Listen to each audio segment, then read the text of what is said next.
Mm.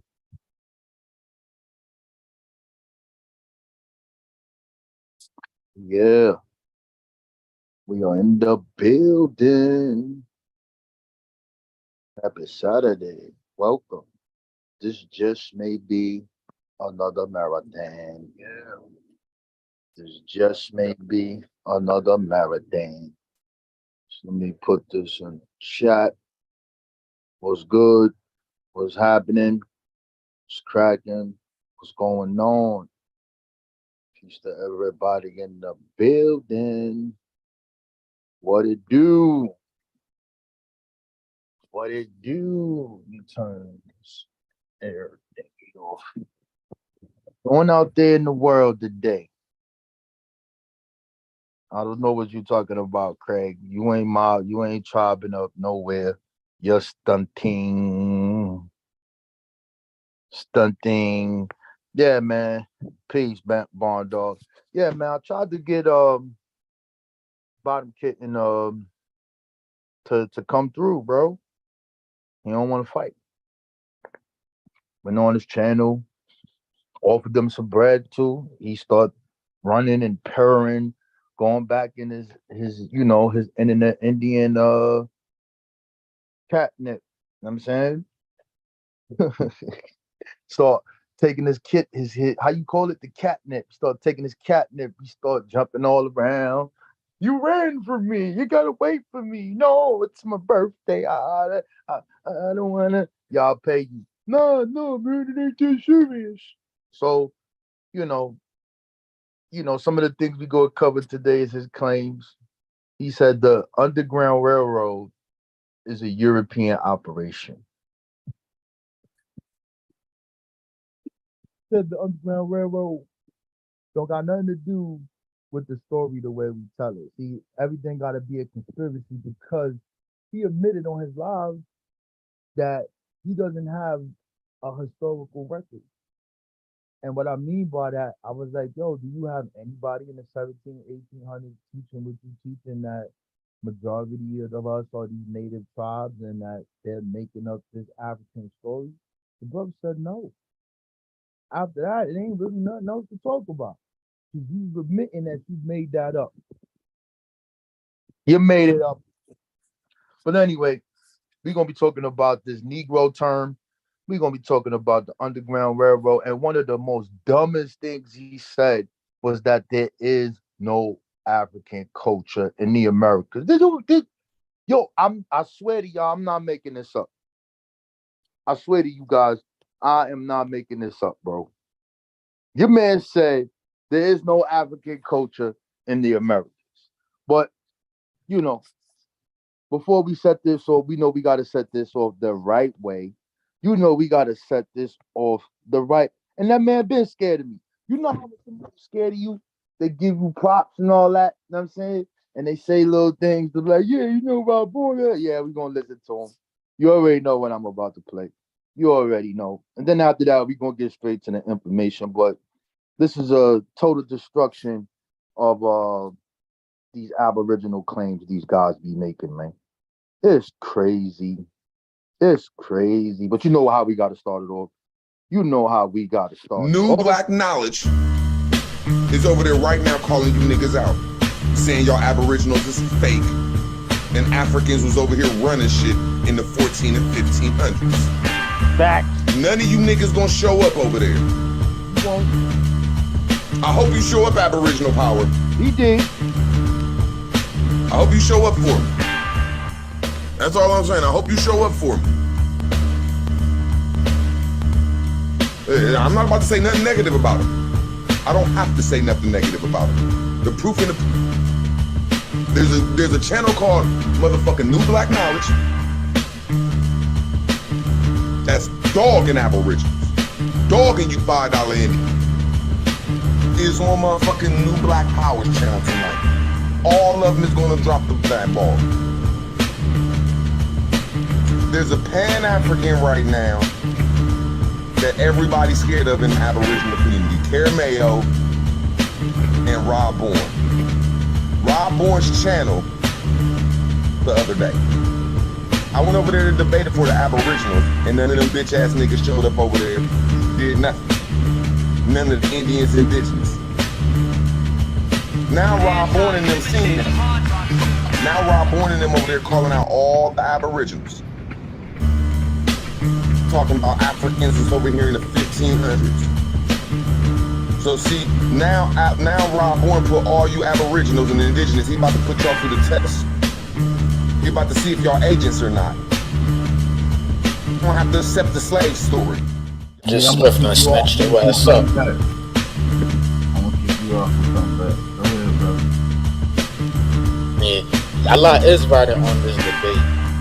I feel like if you lose, the whole community lose, man. And me being new to this shit, man, I really hope that you have like a complete destruction.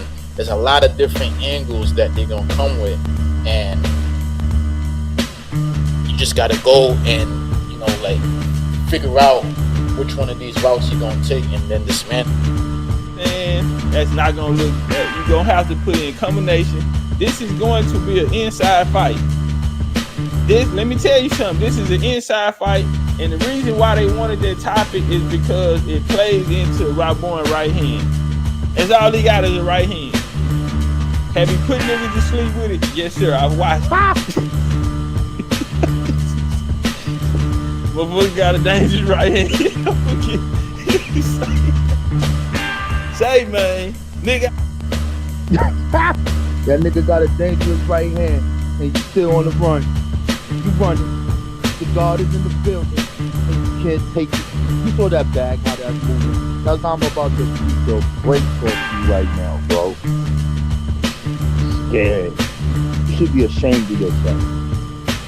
All right, we done with that. Let's get back to business. Let's see who else joined us.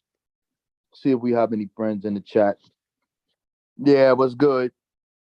What's good? So, we're going to start this off with something real clear. They like to talk about the term Negro.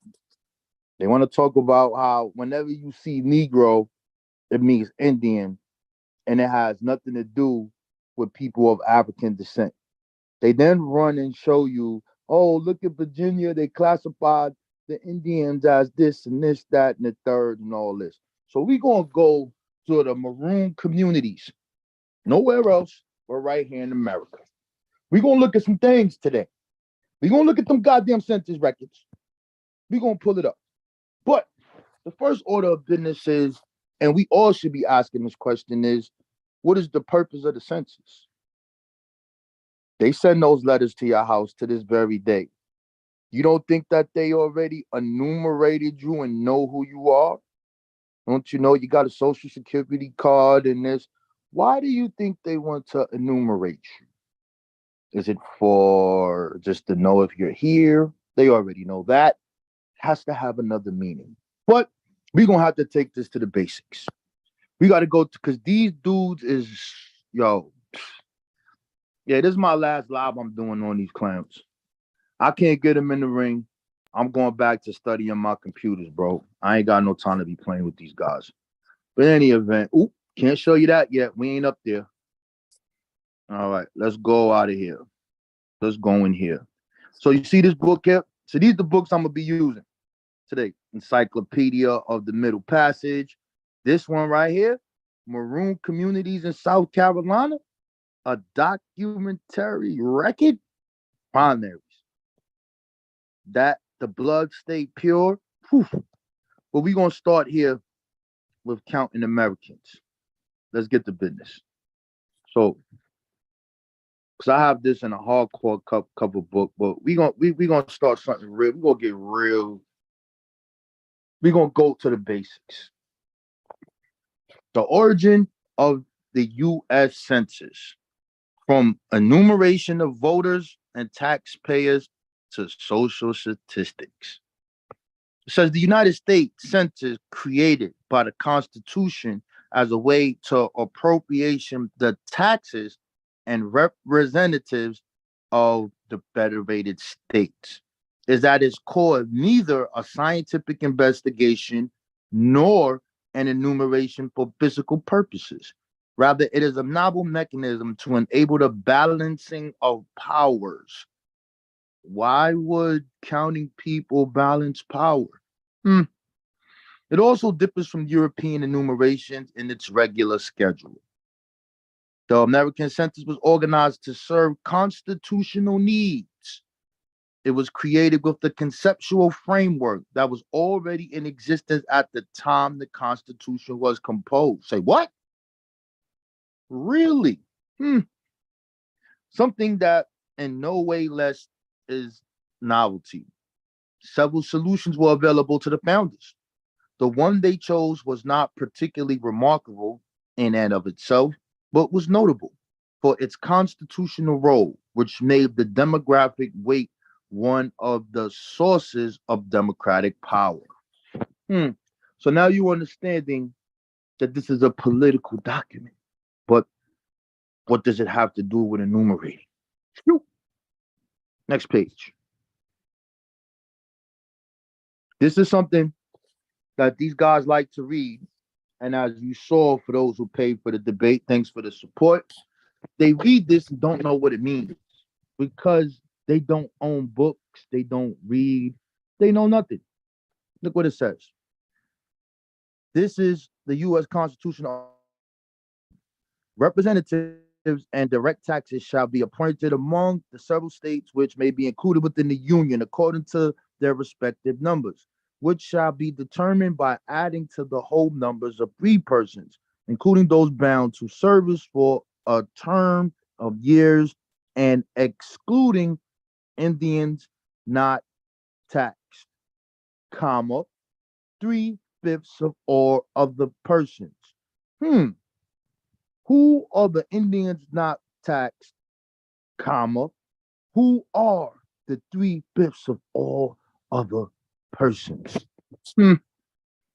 Hmm.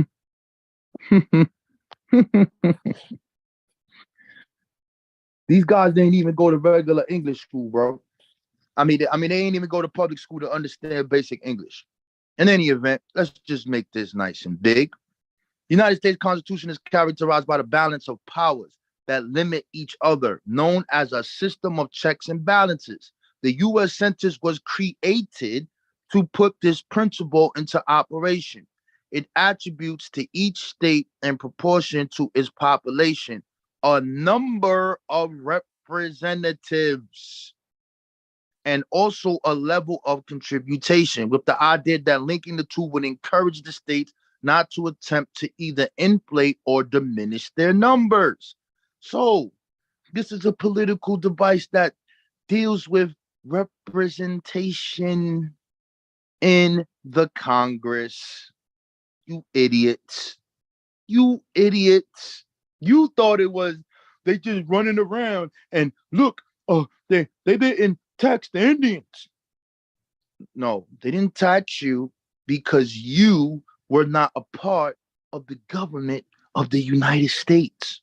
You had your own tribal affiliations outside of this. So you don't get enumerated because you are not participating in the balancing of power.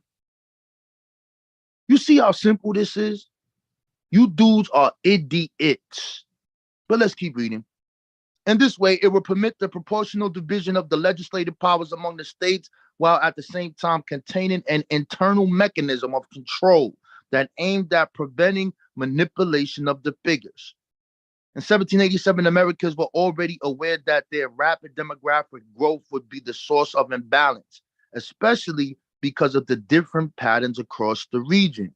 What might be this thing that they speak upon? What is this thing they speak upon? Hmm.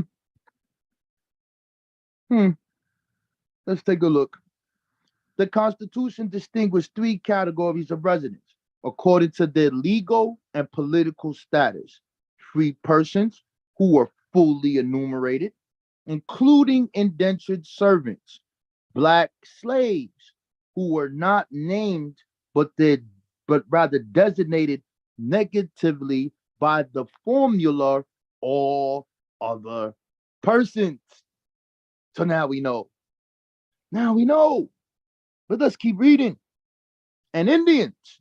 They could have said the blacks and put the Indians there. But anyway, let's make this real big.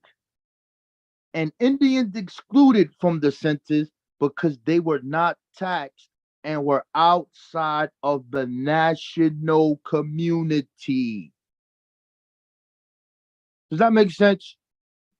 This is why they are not taxed. There's no conspiracy to erase you from the goddamn records. There's no conspiracy. It's paper genocide. They tried to erase us and then they called the people or other persons. They called them those were the real Indians. Shut up. You sound stupid. But let's keep reading. The knotty problem was the inclusion of slaves in the calculation because the device was at once political and fiscal, and because the slaves were not only part of the population, but also taxable property. The inclusion of slaves in the calculation of the appropriate seats in the House of Representatives and of the taxes paid by the states raised several complex problems relating to the source of the new power, the principle of representation proportional to population rather than equal representation of the states or representation based on real property clearly favored the Republican position. That is the national government.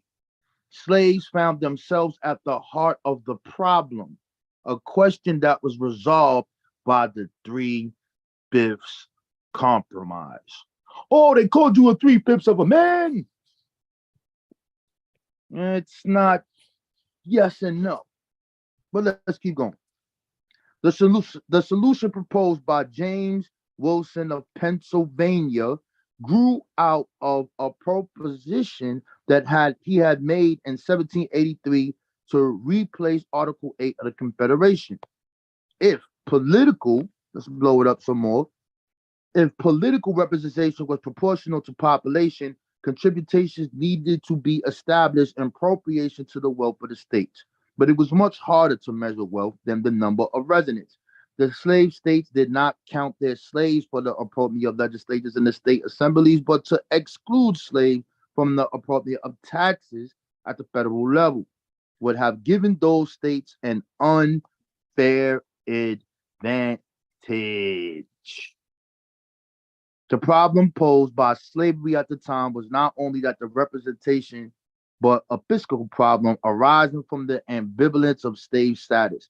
The southern states had an interest in slaves being taken into account in order to have equal weight with their northern counterparts in the House of Representatives. Other delegates to the Constitutional Convention held that the representation was not legitimate. Thus, they came with the compromise that was reached consisted of basing both representation and taxes solely on the number of the population. Thus, you get your 3/5. Bang. You learn this in the 5th grade.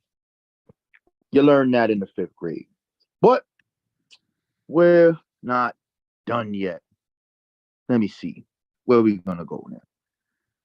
We're not done yet. We're not done. Oh, look at the 1790 census. Okay, let's look at it. The first natural census of the American population, 1793, men, slaves, and other persons. The text of the first Census Act of March 1st, 1790 actually went beyond the requirements of the Constitution to the extent that it required the count of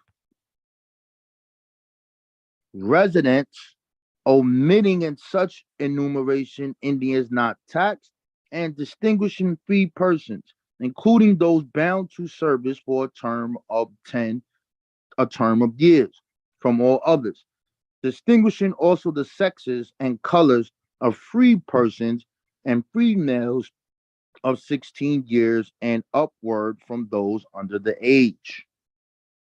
It's very simple stuff here, man. It's very no, we ain't getting to that. Yeah. This is bad. This is bad. I just wanted to put that there so you could get it. But we're not done yet. We got to go deeper. We got to go deeper. We're not done. We are not done yet. Behold, the $10,000 site. Behold, here is the United States Census. Here it is. All the way from 1790 going all the way to 2020. Well. When did Indians become enumerated? And when did they decide to enumerate them? And how did they describe Negro in the census? Let's press the button and find out. Behold, the United States of Commerce Bureau of Census instructions to enumerators. We're going to go to section 151. We'll be there shortly.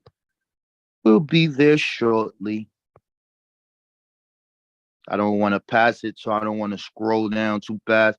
Normally, I would have put this in the slide so that we could just go straight to it. But being that I looked at this years and years ago, I kind of remember it. Okay, we're almost there. Oh, we have gotten close. Let's highlight this bitch.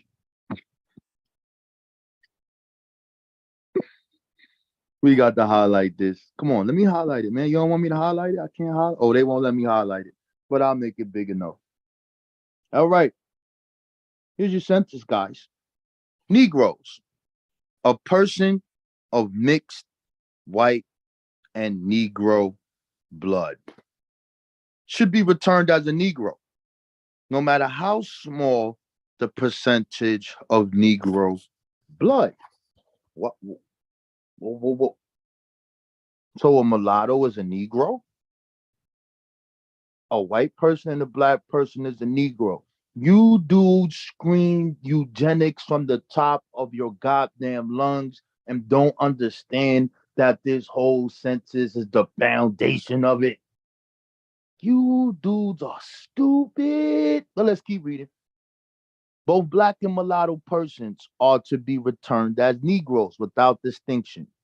A person of mixed Indian and Negro blood. Wait a minute. I thought Indians and Negroes were the same. Why are they making a distinction between the two? Can any of you idiots, Aboriginal, indigenous to the keyboard, explain this to me? Because you like to use you tell us we use colonizer information. This is what you tell us. You refuse to listen to what black people said because you claim they were taught by the colonizers, but then you turn around and use the same goddamn colonizers and the designations that they gave to people and don't understand the history and the formation of these said documents and how it has everything to do with your eugenics bullshit. But we're going to get to it tonight. We're going to see what Thomas Jefferson said about those Virginia Indians. We're going to get to that. But anyway, let's get back here. A person of mixed Indian and Negro blood should be returned a Negro unless the Indian blood predominates and the status as an Indian is generally accepted in the community. Well, I'll be damned. If a person is black and has sex with a Indian person and they come do the census, they have to be labeled as a Negro. I wonder what this is called. Did you hear about the one drop rule? Oh yeah, we're gonna get to that. But what do they say about Indians? Let's make this blue at least if I can't highlight it. Indian, a person of mixed white and Indian blood. Wait a minute. Whoa. You didn't tell us this, Aboriginals. You didn't tell us that a person, that the census that you like to use, that is the misclassification of the people in the paper genocide, said that a person of mixed white and Indian blood should be returned as an Indian. Oh my. Except where the percentage of the Indian blood is very small or where he is regarded as a white person by those in the community where he lives. See part 151 for mixed Indians and Negro. That's the one above. Let's go down a little more. For a person reported as an Indian, column 12, report it to be made in column 19 as whether full blood or mixed blood in column 20. The name of the tribe is to be reported. Yes, yes, bottom kitten. Bottom kitten. You have never shown anybody as long as you bid on the internet your genealogical records, bottom kitten. Meow, meow, meow, meow, meow, meow, meow, meow. You over there purring, doing all of your little tricks because you got your little catnip because we giving you some attention. You have never shown your genealogical records. You have admitted that you are not a part of a tribe. And what I mean by that, you have not shown your my family said, my grandma told me. You had the audacity to record your grandmother. But you will never show us your genealogical records. But guess what Rob Vaughn can do? Rob Vaughn can show his genealogical records. But that's another story. Anyway, that's done. We're going to go to something else now. We're back into the book section. You know, the books that you guys don't read. Let's go over here. Oh my. So there is these records by Thomas Jefferson and his notes that he makes, which is very disparaging to black people and how he is influenced by early scientists that will bring forth this one drop rule. And there are certain questions and things that were asked and how he saw. He actually wrote a whole history on this shit, which is interesting. You guys should check it out. But anyway, let's see what he says. This is Thomas Jefferson. In Query, Exile, Virginia Indians were not transformed into noble whites, but rather transformed into ignoble blacks due to their intermixing with the African American population. Jefferson's assertion that the Virginian Indians were more Negro than Indian. Wait a minute. Hold on. Let's back up a little bit. Am I misreading something? Jefferson's assertion that the Virginian Indians were more Negro than Indian informed the attitudes of the 20th century Virginia eugenicists. Isn't this your conspiracy? I can't stop laughing, man. I'm sorry. Hold on, man. Let me give my bearings. I think I need to smoke something, bro. This shit crazy. Anyway, let's keep going.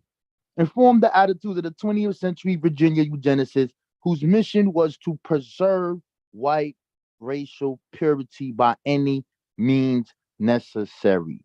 This campaign to preserve white racial integrity threatened the existence of Indians within the Commonwealth by constructing an Indian identity bound for extinction due to black contamination. Oh, you think I'm bullshitting?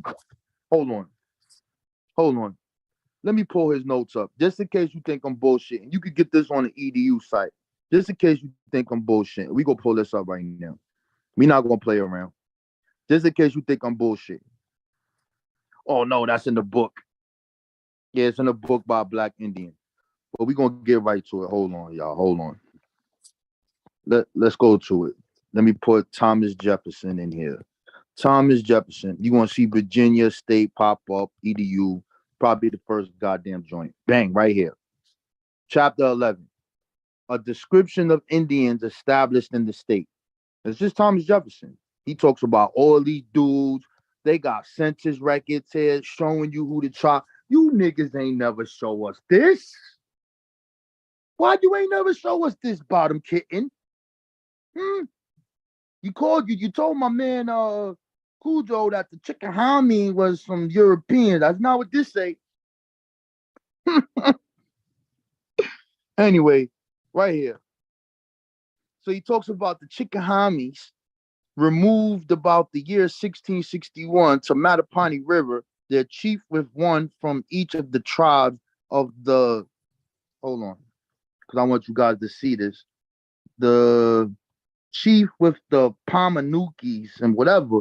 These names is weird, man. But anyway, no disrespect to the native or the real Native Americans. If some of you guys, I just like, I didn't have time. I just can't. I'm doing this on the fly. I didn't have time to put these words in the, the Google Translate. You're gonna have to excuse. I don't mean no disrespect, but I don't remember my grandma telling me about none of these people. I don't know nothing about this. All the culture that they had, never heard of it. But anyway, they said that they exist at present only under their names. The remain of the Mattaponies, 3 or 4 men only, and they have more Negro than Indian blood in them. This is Thomas Jefferson.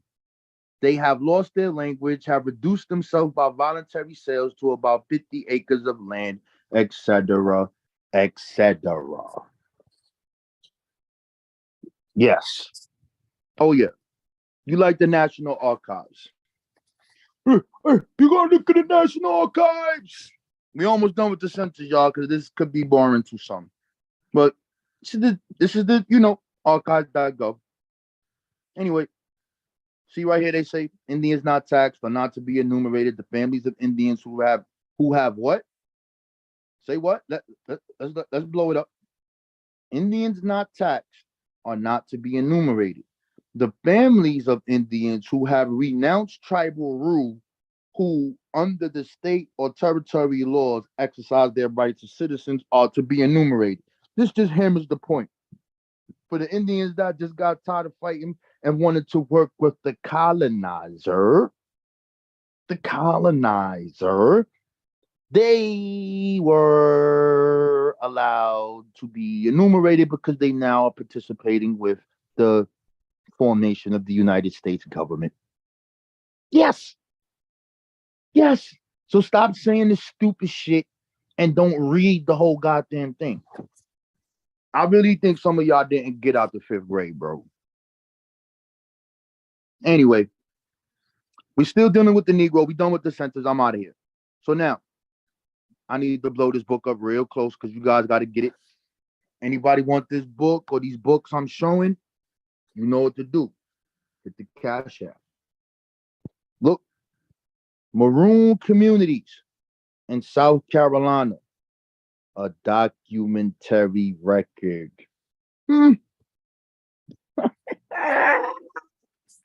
Let's see. Maroon. Oh, those are natives. It comes from the word Cimarron. It means runaway, animal, pig, or whatever. And then they turned it to us.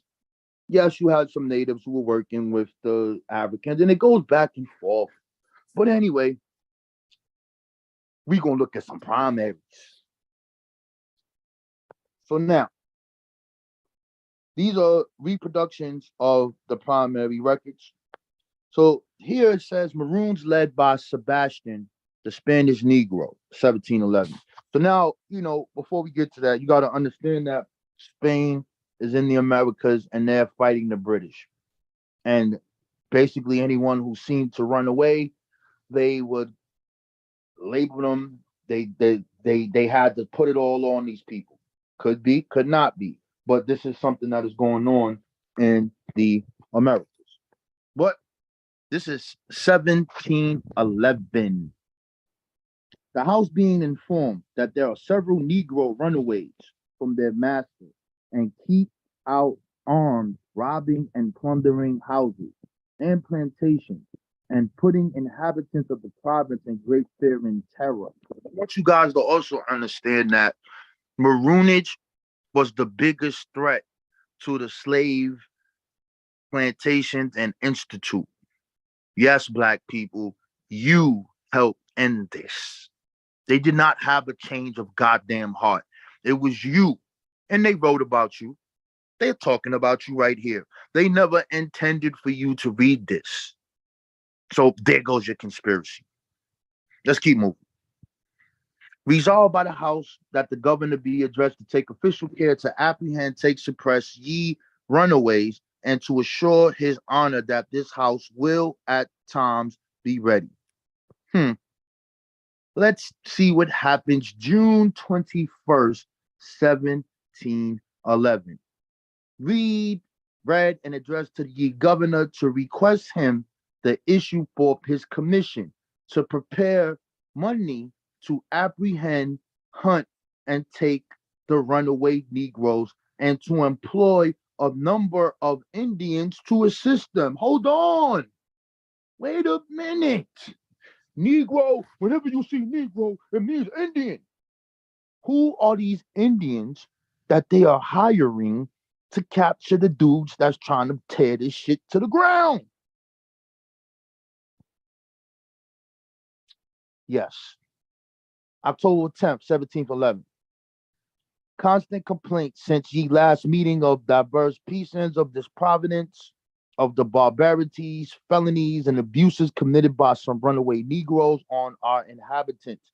We desire such number of your house as was the in town and meet us, and that we agreed to give unto any person who should take or bring dead or live Sebastian. They wanted this guy. They wanted him on a chopping block. But let's see who did the duty. October 11th, 1711. Ordered that Richard Burford, Esquire, public receiver, do pay out to the public treasury until the Indians who took and killed Bastion, the Spanish Negro. But we not done. We not done. We are not done. Hold on. We're not done. We're just warming up. We're just warming up. What do we have here? We are now in 1744. The South Carolina Council approves the use of Nazi Indians against the Maroons. My. Richard Wright had applied to him for the assistance of some Nazi Indians in order to apprehend some runaway Negroes. Again, we have a different tribe of Indians who are not being called Negroes, but those are the ones who are coming to get the black people. Yes. I think I'll give you one more. Let me see which one I want to go to. Which one is this? Oh, that's dealing with the Stono Rebellion. Yeah. Let's see what tribe they hired to hunt our brothers down. But let's see. Hold on. Oh no, that's a whole different thing there. Let's go here. Nah, I don't want that one. I want this one. This is the one I want right here. January 14th, 1776. A message from His Honor, the Lieutenant Governor, by the Master Chauncey. During the recess a little before Christmas, I received some information which appeared to be confirmed by various circumstances that the Negroes have been forming some scheme for general insurrection. Yes, they have. As I have received accounts that 107 Negroes had left their plantation soon after they intended insurrection, have been discovered and joined a large number of runaways in Colleton County, which might increase to a formidable body. I thought it be very advisable to call down some of the Catawbas. Wait a minute. You keep telling us about we getting the information from the colonizers and we working with the goddamn colonizer. What the hell are we looking at, bottom kitten? Oh, these are the European Indians, huh? No, I thought Negroes and Indians meant they interchangeable, they're one and the same. Yeah. So now you got another tribe. I'm not giving you no more because this shit goes on and on. I just didn't want to give you your normal 5 civilized tribe. That's boring. It's boring. I'm gonna give you some shit you never heard. Because all you dudes are on defense. You try to respond to every single thing we say that is in the historical record, and all you have no information. You have nothing. You don't have books. You don't read. All you do is go on the internet, look something up, copy and paste it, and put the shit on the goddamn page. Anyway, look what he said. I thought it very advisable to call down some of the Catawbas as Indians strike terror into the Negroes, and the Indians' manner of hunting rendered them more sagacious in tracking and expert in finding out the hidden recess where the runaway counsels themselves from the usual searches of the English. And also that the Negroes may see that the Indians are easily to be brought down upon them. So now this is just me throwing shots to talk about the records that deal with the difference in kind of Negroes and Indians and Negroes. And since you don't have anything except the colonizer records, you don't have black people saying anything you're saying at this time frame. We're gonna use the colonizer. We're gonna do the very same thing you're doing, buddy. That's right, pal. We're gonna bring them up to the forefront. All you have is conspiracy theories. That's all you have. But in any event, we are here now looking at the Catawbas. But we're gonna go into something else. We almost done with this Negro thing. I'm about to wrap him up. Nah, we ain't doing no Bible today. We're gonna go into my lab. You see how my shit say read, read. You know what I'm saying? Your shit don't say that.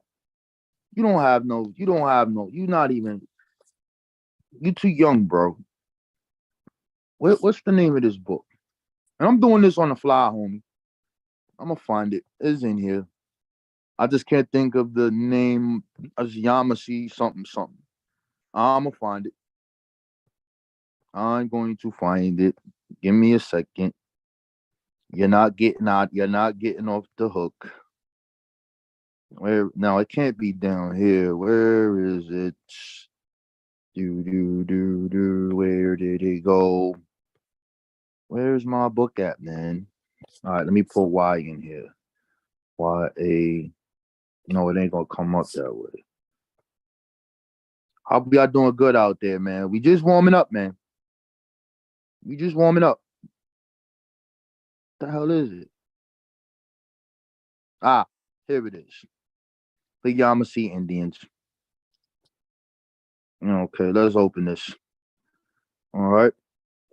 I'll turn this sideways so you can see the book. This is for you and Takanaka, whatever the hell, Autobot. See this here? The Yamasee Indians from Florida to South Carolina.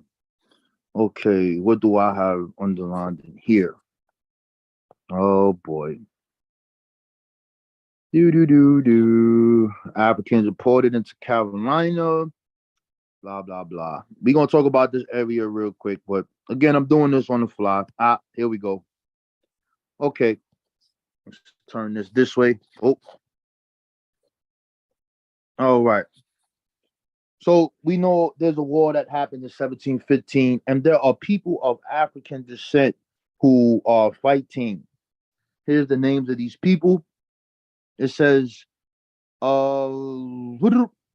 recognizing the chance for their own liberation, enslaved Africans living nearby joined in the Yamasee uprising.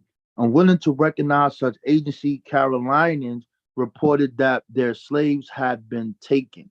So this goes back to the 1693 decree read by the Spain. Anybody escaping the British colonies and come to St. Augustine, you will be free. All you have to do is accept the Catholic God.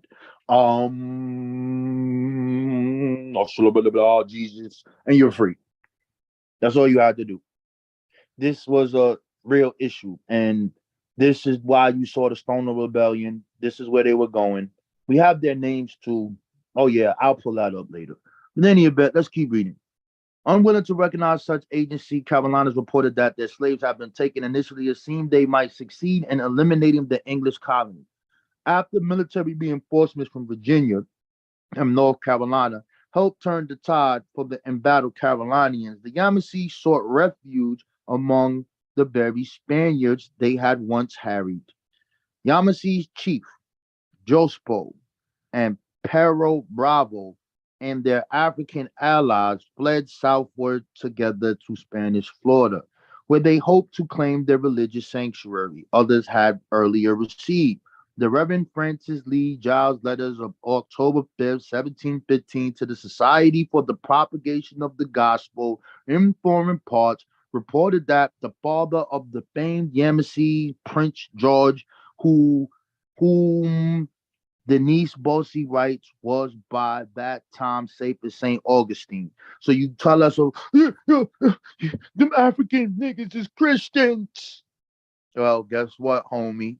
Your Yamasee niggas is Christians too. And they did it the same reason why we did it, for freedom. But anyway, I wanted to get to something here. Hold on. Hold on.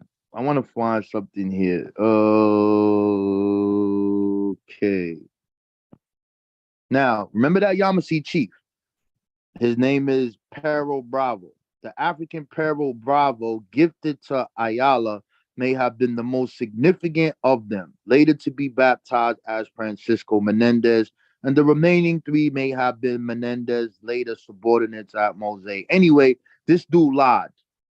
So this black man of African descent who fought with these Indians, this dude said that he was going to show them the way there to get them free, and he wound up selling them as a slave. I want to get to something here. I want to make sure that I don't skip. Basically, what I'm gonna show, if I don't see it here, is it here? Is it there? Among the slaves whom Pero Barrel claimed and from whom the Spanish paid were Francisco Menendez and his Mandingo wife, who had fled with him. The new act placed duties on all slaves imported from Africa, 12 years and upward. There's a source for that there. Despite their efforts at control in 1720, the townspeople of Charlestown uncovered a major slave conspiracy. That's your revolt. Where is it, man? God damn it. In any event, because I'm doing this on the fly, and I have all this stuff underlined in here, so it's going to take me a minute to find it. But in any event, I just wanted to show that there were times that we had an alliance with these specific people, and there were times where we did not have an alliance with these people. There was a ebb and flow of backwards and forwards. And since the discovery of the Americas, the black people came with Columbus and they were free, and Juan Garrido, he basically wreaked havoc on the Native Americans. So that's our story, man. Like, are we gonna get mad at the natives for flipping out? I don't know. That's up for you. But back to my Negro point. Let's get invisible in here. Where's my book? And we want to talk about, I put this on my slides, but I like to show the book just so people can grab it. We want to talk right here, the Invisible War, because there's something in here I want to show you. See this book here, The Invisible War, the African American anti-slavery resistance from the Stoner Rebellion through the Seminole Wars. We don't have to go through all of that. I'm just going to go here real quick, boom, boom, Negro War, and I'm going to show you something. Bang. To what extent was this war by Africans against enslavement?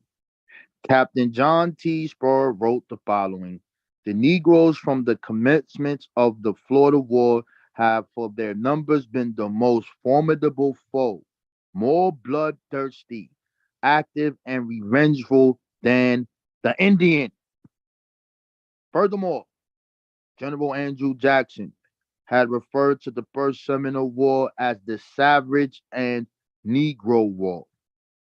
General Thomas S. Jessup referred to the Second Seminole War in the following words: "This is a Negro war, not an Indian war." I want this clear. I want this. I want this to stick in your mother effing brains. Yes, at certain points in American census, eugenesis census records with their one drop rule. Any native who has a goddamn drop of Negro blood was classified as a goddamn Indian. Are you happy? But you forgot to tell us the other part on the census. That if a white man has sex with an Indian, he's also a goddamn Native American. Why you not claiming them white people, homie? Why you not saying the white people are the Indians? Because they classify white people as Indians.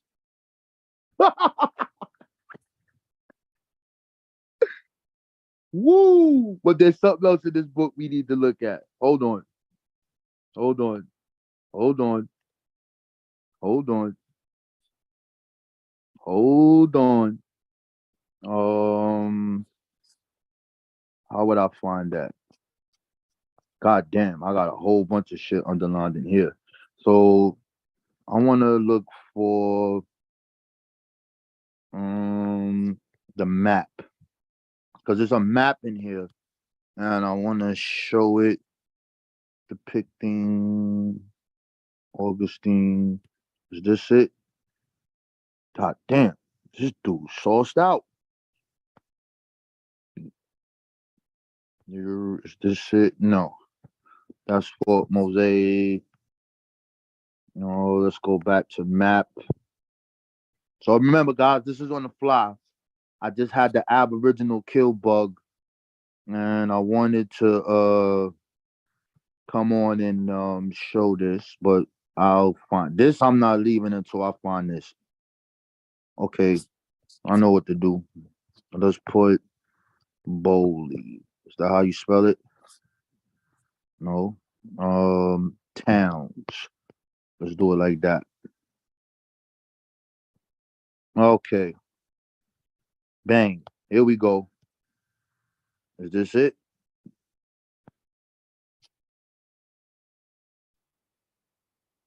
Where'd it go? All right, let's try one more time. Let's put towns in there again. War showing the Black Seminole towns. Associated towns.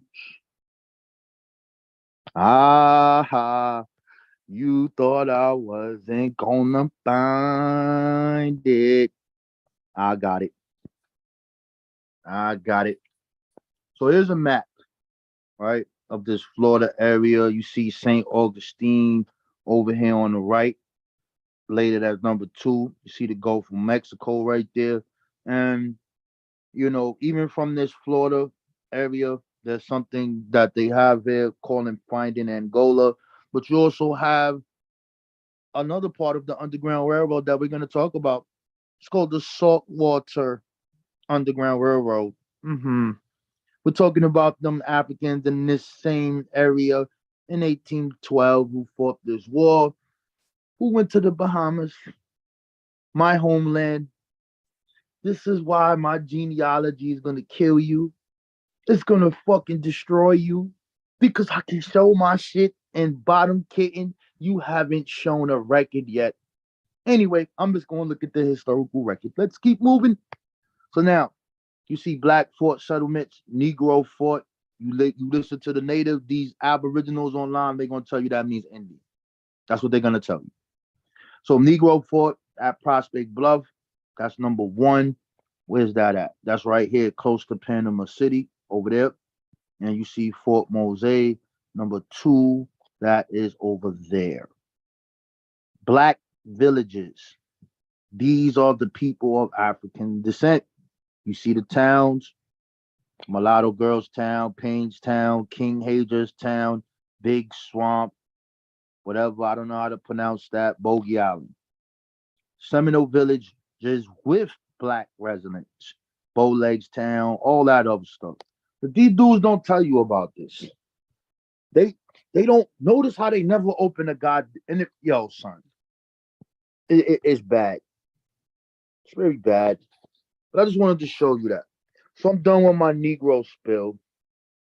Let me look at my notes and see what's next on the agenda. Let's see what's next on the agenda. Let me look in the chat and see, do we have 1,000,000 people in here or not? Actually, at this juncture, I'm gonna put the link in the chat for anyone to challenge anything that I said about the Negro.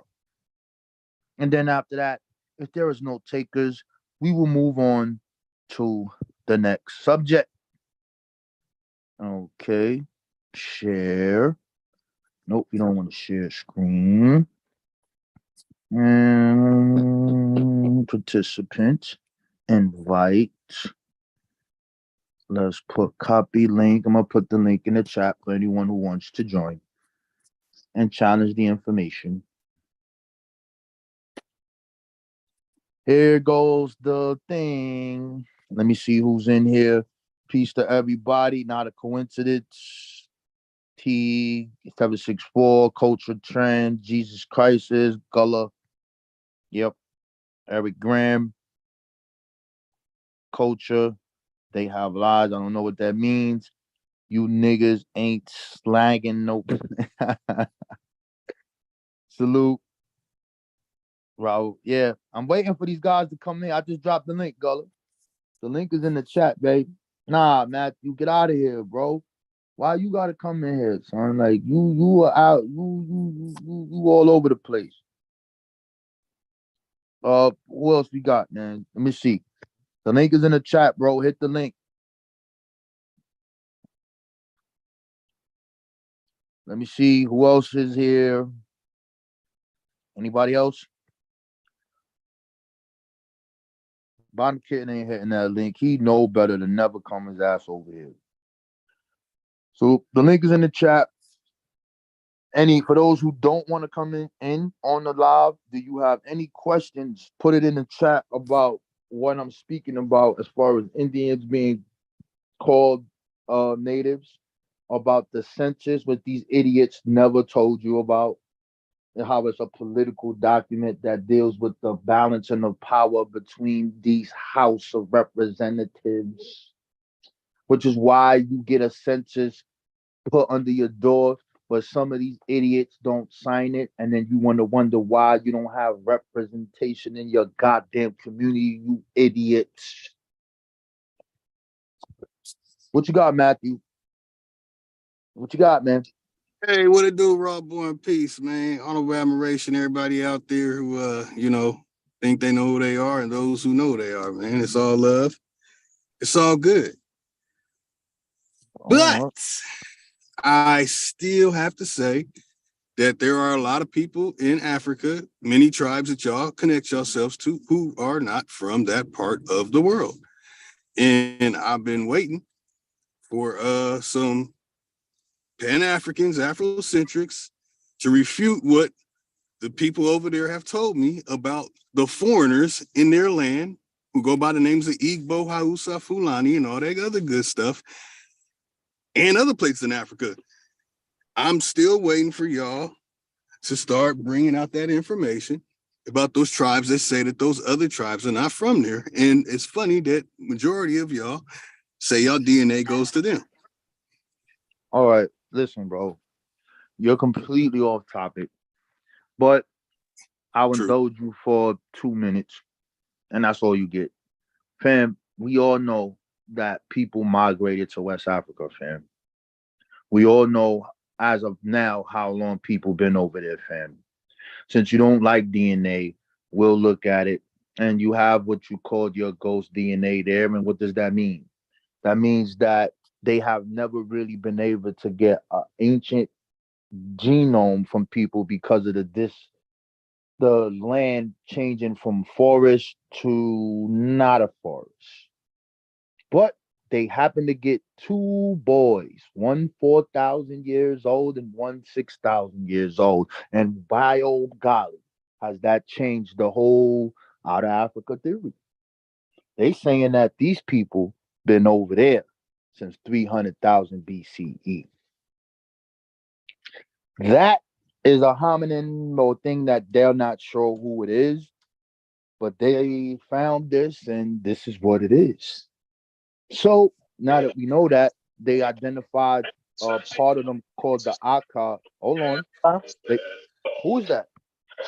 Hello. All right. Hold on. I can't hear. There's something in the Hello. background. Oh There's wait, something. hold on. Hello. Give me 1 second, Miss Dunn. I'm just finishing with this brother here who just took me completely off topic. I'm But sorry. I was just joining because you was like, "Yeah, is anybody gonna join?" I'm like, "Well, why not me?" all right, that's cool. Hey Matthew, that's my answer to your question, bro. Yeah, man. People been over there. People been migrating back and forth. That doesn't change the fact that we are people of African descent. That's what we That's talking right. about. And who cares? That's right.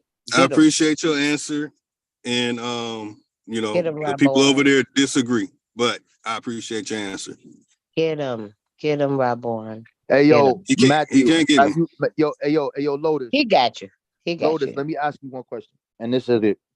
Have you ever been to Africa? No, I've never been to Africa. So why do you keep talking to me about when you talk to your people in Africa?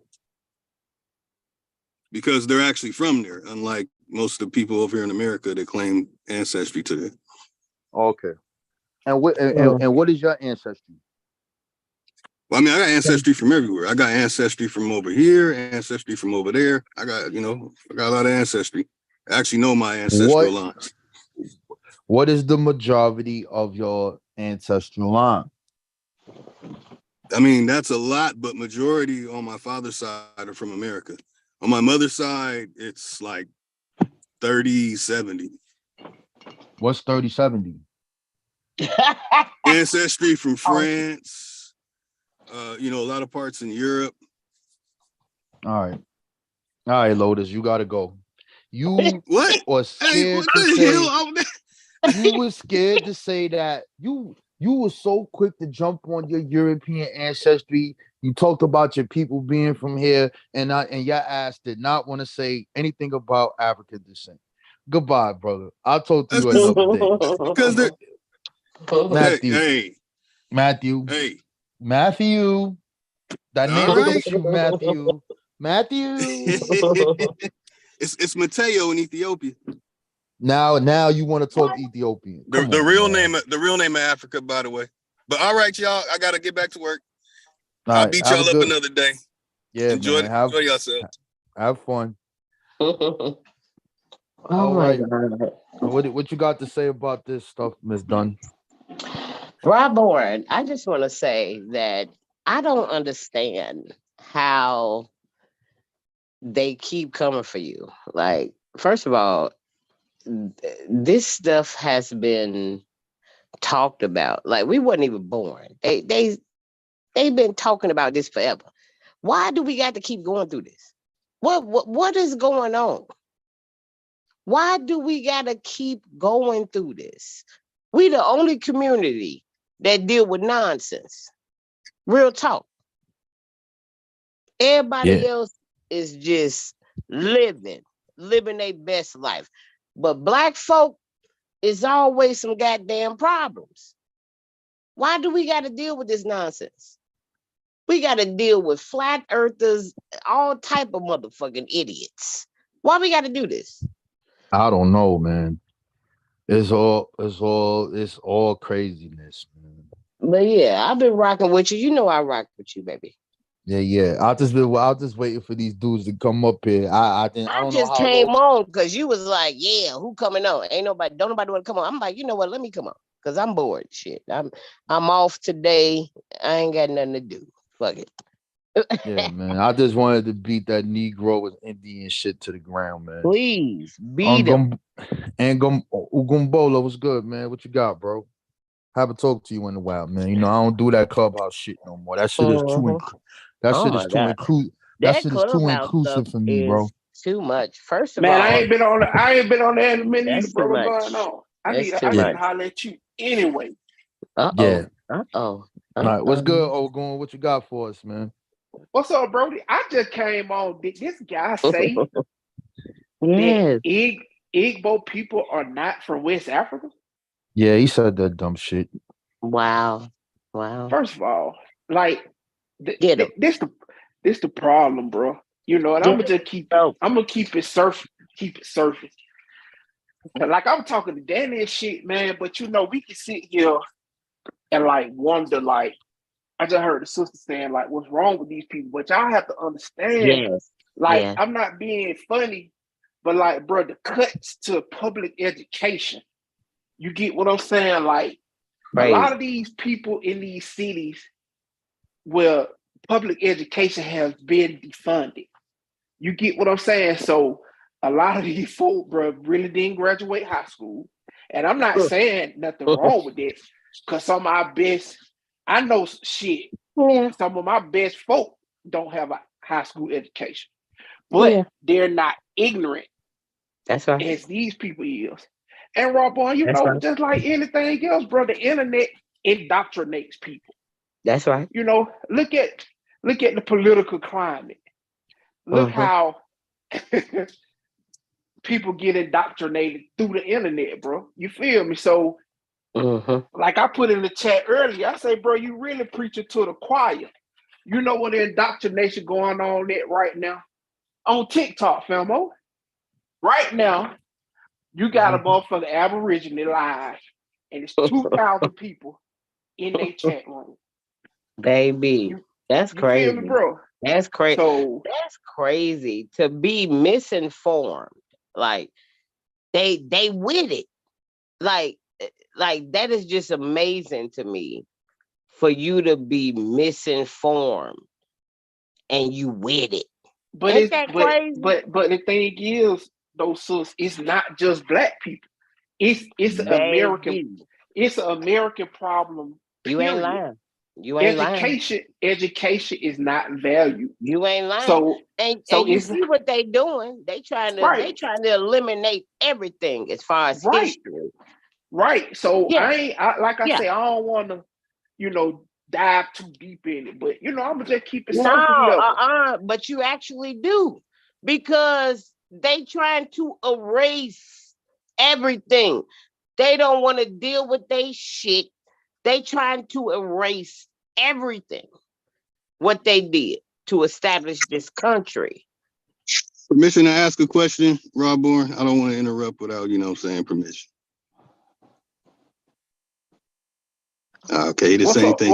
What's up, bro? What's up? So are you saying that the people over there in Africa use the educational system that y'all use over here in America, and for their history, they use y'all history over here in America? They getting erased too. They getting erased too. Why you think they trying to force them to learn Mandarin? Get the fuck out of here. Come on, bro. But the Hanes over there in Ghana, they know their story. They can tell you all about Kun Kun Kun Tununku. They know all their stories and stuff. They don't have no history book that y'all use over here. Y'all don't know a damn thing about their story, but you guys regurgitate Western information. Hey, hold on. Wait a minute, bro. And why it's you keep disrespectful talking to them over there. Hey, hold on. Why you keep talking about y'all? Where the hell you at? I'm not misappropriating myself and misrepresenting Where a whole other continent of people. Where are That's you? crazy. Where are you? Get them. Oh, I'm in the Great Basin area with over 100,000 archaeological sites. I've investigated a couple of sites. Where are you, man? Where are you? Where you at? Where are you in the country? I just told you where I'm at. I'm over here in Montalvo. What? I live in Asuksanga, Montalvo. Montalvo, it's called the Mound Valley. That's where I live. Yo, Lotus, cut your fucking bullshit. That's the real the name of the state. I got the real name of the land I'm on. Listen, Lotus, what state do you live in? Please, Rob Bourne, please. Get him. I live in the state of California. You don't live in California, son. Why you lying, bro? Yeah, Oh I my And stayed. listen, I God. moved back home. I See, moved back to look, California. this is okay, the so delusion. let's slow down. Let's back up a This little is bit. the Tell the delusion. Oh my people God. where you are originally from. What state are you from, bro? Oh my Well, I mean, God. I have a lot of ancestors from different places. I have No, ancestry no, from no, no, no, no, no, Canada. no, no, no, no, no, no, no, no, no. When we met you, where the hell was you living, bro? When y'all met me, I stayed in Duarte, California. I can't. No. I I moved from cannot. Gardena, California to Duarte, California. All right, you's a liar, bro. You from some Oh, weird Yes, ass that's Midwestern town somewhere, bro. Cause get no. him. all I of y'all, moved to listen, I man. moved to Get Indiana him. in 2018. What are you talking about? There you go, Oh Indiana. my God. There it Yeah, is. that's Lotus, let me ask you one more question because you got to go because you disrupting the program here. I just wanted to ask a question. Why Nah, y'all don't talk you just about real disrupting the African program, history? man. I need to finish beating these guys' claims up. I just opened the floor to I let feel you you come though. in. Beat it But up. listen, Beat it up. but I'm listen. with you. Yo, did you finish school, bro? Yes. And went to college and finished Rescue University So you Wow. and went have to multiple so occupations and run a business right now. listen. Really? Yes. Let me ask you a question, bro. What college did you go to? I went to Pasadena City College And and I you went to graduate. Rescue University. What was your major? No, I didn't finish PCC. I just finished Oh, Rescue hold University. on. You All from right, I'm Pasadena? done, man. You from I'm done. Pasadena, bro? Right, Yo, you got right, Hold right, on, boy. Yep. I'm we gone, From moving bro. on, bro. Pasadena. I'm hold out, bro. on, That's hold what on. I'm I might saying, know right, this boy. man. I Just We might gotta know go. him. bro. Ask the West question. Side. Hold on, Older than Hey, Africa. Oh hold on, my y'all. God. Hold on. I really might know him. You said you went to Pasadena City College? Yep. Uh-oh. I'm from Okay. Pasadena, Summit, and Get Montana. him. Get him. Summit in Montana. Yeah, I grew up in That's Pasadena. what's up. Me too. Oh, What what's part of up? Pasadena did you grow up? What school did you go to? I went to Don Benito Elementary. From Don Benito, I went to Elliott Junior Middle School, and from Elliott, I went to Pasadena High School and Blair High School. Wow, I went to Hamilton Elementary, then I went to Elliott for Oh yeah, I half did of go my to seventh Hamilton grade. for a minute also. I went to Hamilton. Yeah, I went to for like Hamilton 6 Elementary, months. right down the street from CIT, where Yeah. And Albert we know Einstein you and all that wasn't, went and to. we know you wasn't paying attention. We got so many videos of you saying the most wildest, dumbest shit on the planet Earth. You was not Yo, paying Rob attention Ball. in class. So Matthew, Yeah, I was in Math Field Day. What are Matthew, you talking about? my I was in name Math don't Field Day, fifth grade. Matthew. What you talking about? Sabio don't sound familiar to you? What name? Sabio. Uh-oh. Nah. Uh-oh. Hey, yo, Rob Ball. You said Sabio? Yo, Nah, Sabio. Nah, I don't know no So Sabio. did you ever go to the boys club up there on Fair Oaks and Uh-oh. Montana? Nah, I went to the one on Del Mar. Oh, you went to the Del Mar Boys Club. Yeah, middle class family, educated middle class family. all right. Everybody in my family's educated, medical. no, That's what's you're up, not. bro. Except for You're you. not You're not educated, brother. educated. It's You're time not for you to educated. go, I'm bro. very educated. No, Oh, And I'm no. also all Yo, lie too. Lotus, If you no went to disrespect. Pasadena City College, Hold on, for y'all. any Time amount out. of time they failed you Time out, miserably. y'all. Man, come on. I was in the It's time. Ujima It's program. time for you to go. All We right. going in. We putting you in the waiting room. You're out of here. No, Oh, I got to no. get back to the program. Oh, We got a no. couple more people up here. Who's that, Mr. Rich? We got a couple more people up here. What's happening, yo? And after that, I'm getting back to the program. Yo, Yeah, what that up? was horrible. But Rob Bourne, you know you've been digging into these niggas' chest plates. They don't know what to do, man. Yeah. You've been eating. Hey, you their heard the heart new out. shit, Rob Ball, bro? What's the new shit? These niggas said family reunions are indigenous, cookouts is indigenous, playing spades and dominoes is indigenous, horseback riding as well, bro. I said, yo. You niggas ain't had no horses over here until the fucking them The niggas bought Spanish, that bro. shit. They said family reunions is indigenous, bro. Horses are indigenous. What? Yeah, man, fucking bottom pit, bro. I know niggas listening. Yeah, hey, look, bro. You know I don't be caring, bro. Bottom What? pit, Yo, autogenous one, big AP, like, kitten bro. is getting sued over about a month. Cause I haven't been paying attention. He And then said I the just Portuguese are black people, bro. You heard that yo, one? the dude said ain't no such thing as a Congo, bro. He said it's a new name, bro. 1800 shit. Like, bro, Dude like, said, yeah. Dude said ain't no African culture in America. In the Yeah, America. Man, pull up, bro. Like, where these abos at, bro? They've been going live since the damn debate That's every day for about 10 hours. That's why I say they ain't got no fucking jobs, bro. You can't goddamn Monday through Friday. Yo, You on listen. live for This 10 is how hours. you You ain't know. working, bro. This What is you how doing? yo, bro. This is how you know I hurt somebody.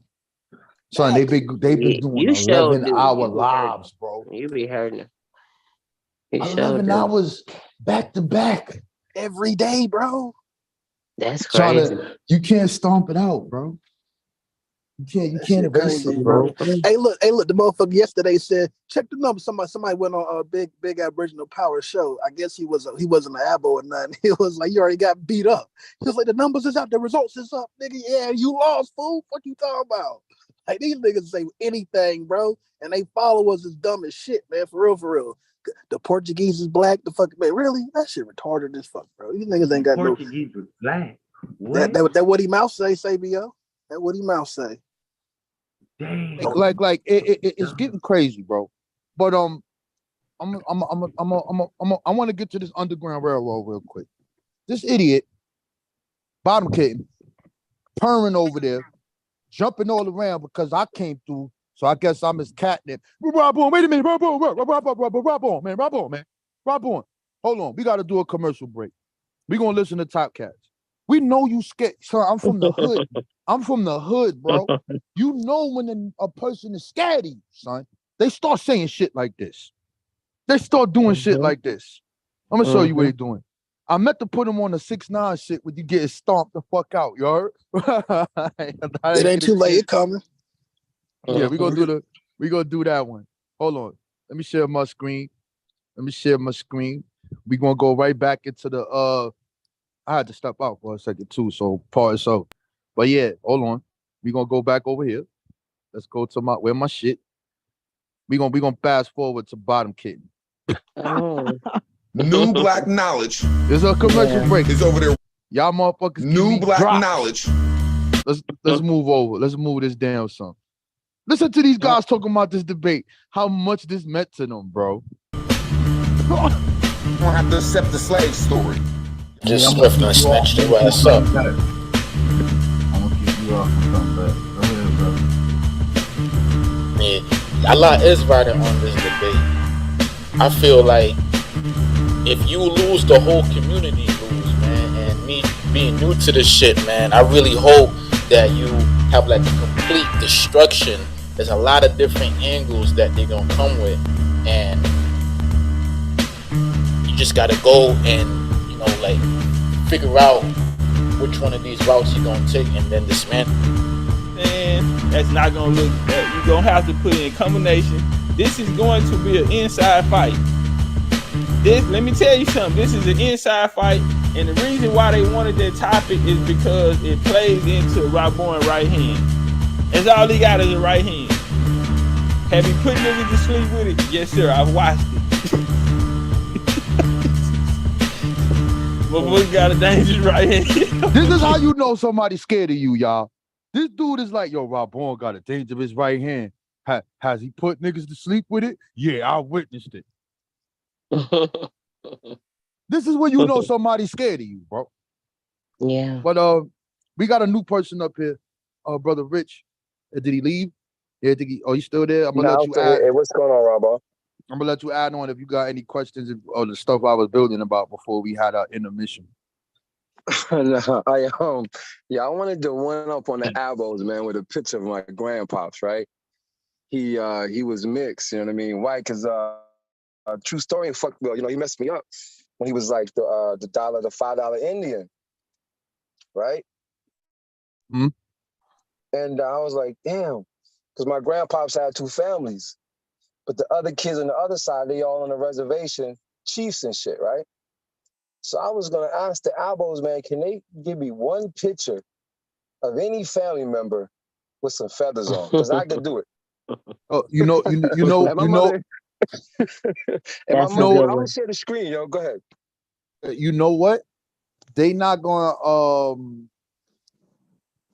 they gonna do that, but they gonna steal somebody's ancestors, bro. See, I'm gonna tell you about that's what they do, bro. Listen, y'all. I'm telling you, this is a call out. Bottom kitten. Meow, meow, meow, meow, meow, meow, meow, meow, meow, meow, meow, meow. You want to know what kind of African I am? Remember you said that. Remember you said that. I can show you my genealogy, bro. And I can start from my mom. You're going to see the census record. You're going to see the same people. And you're going to see my DNA matching them people, bro. What you going to do? What you going to do when that shit tell you that, oh, man, I'm not even going to say it.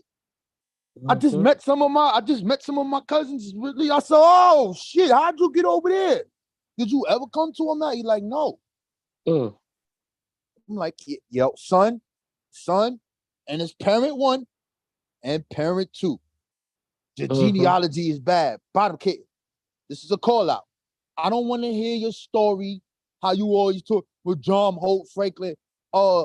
We saw you on Clubhouse, bro. That real person that's a part of that Hope family. Yeah. Ran his ass off, ain't he? Ran him off. Ran him off. He pulled his records up and all asking you who's this, who's that. You ain't know when you changed your bio to a Seminole.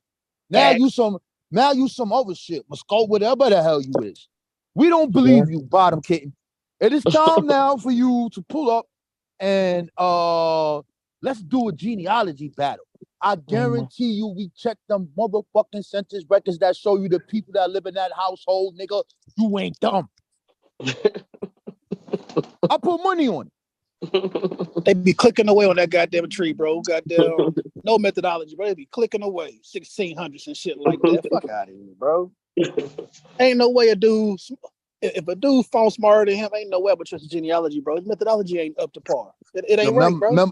Remember I told you I was stuck at 1801? That's what I'm saying. No, I went past that. Now I'm on 1752, bro. Oh shit. This shit that I got now, I showed Danny some one thing, but I got some other shit, and that shit just blew my mind, bro. This is a big one, bro. This is a big one, and I'm not showing it. I ain't even about to ask you, bro, because I already know what's. I ain't even ask the question. Because for you to go that far, I already know what time it is. You know what I mean? Because I already know. Yo, I've been stuck on 1801 for 2 years, bro. You know that. And then you found this one fucking person that led to some other shit, ain't it? Huh? Yeah. And that's how it be. And some people don't like that answer too. That one person. Yeah, man. That shit crazy. It's beyond crazy. But we're gonna get back to the program. So now we're gonna use the colonizers Google, because that's what you use. We're gonna use the colonizer. You're using the colonizers' information. That's what you said, right?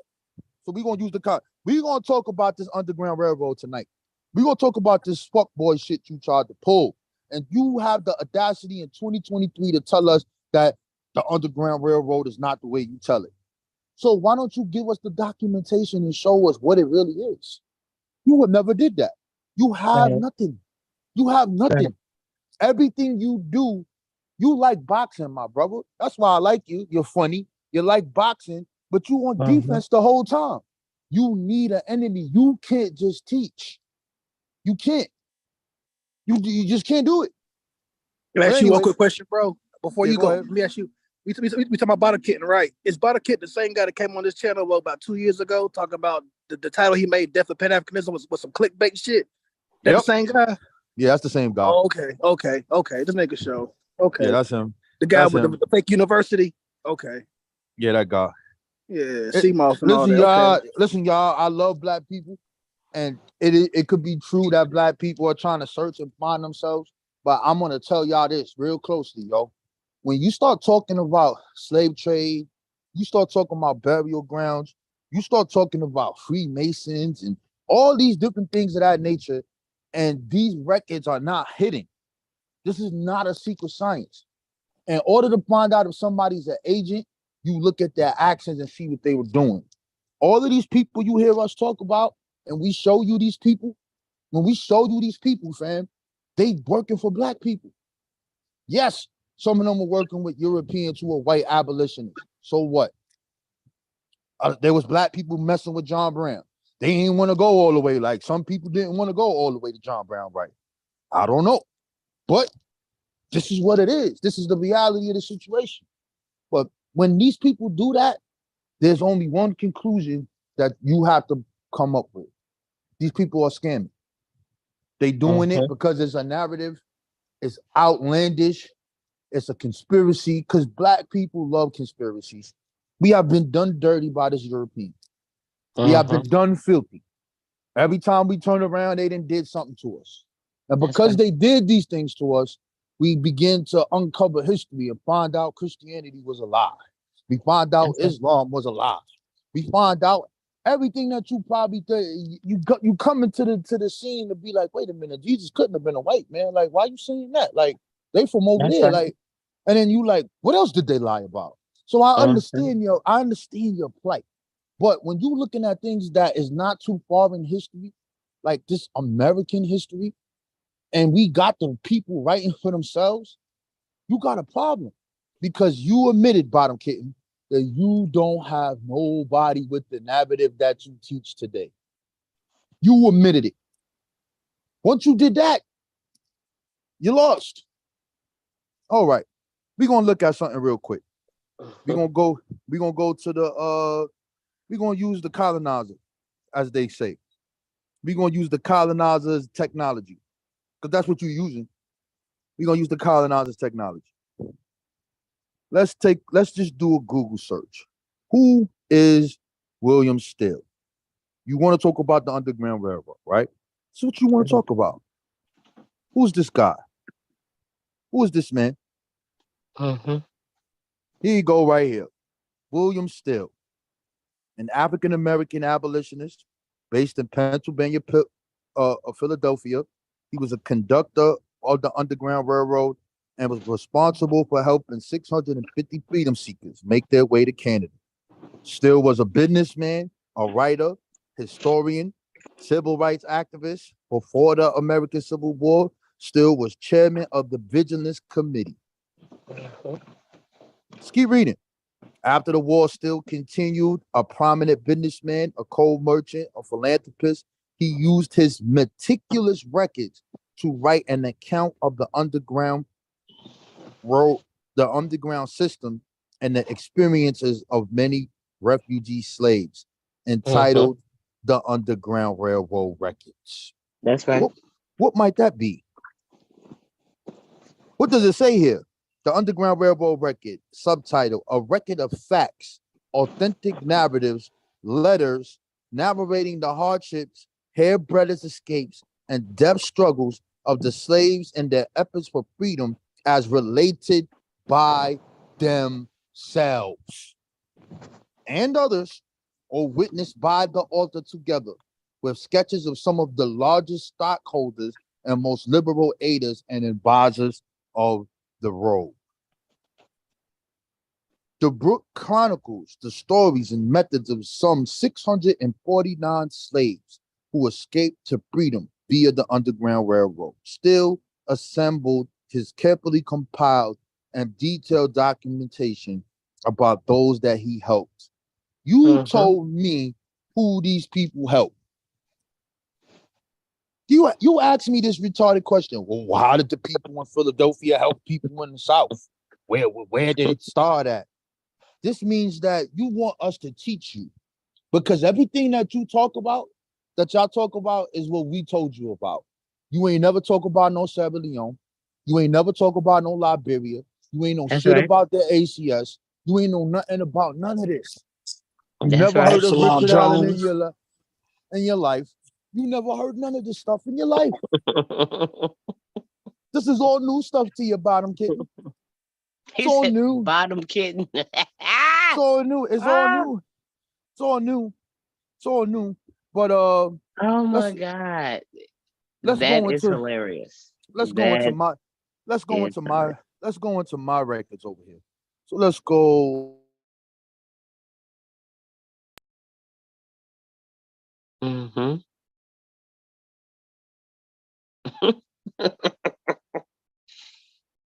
Bottom Kitten. That's funny. Let me turn that off. Underground Railroad. See how many books I got on this? See how they just start popping up like wildfire? Let's do some teaching here. Underground Railroad and Slavery Through Primary Sources. Bottom Kitten.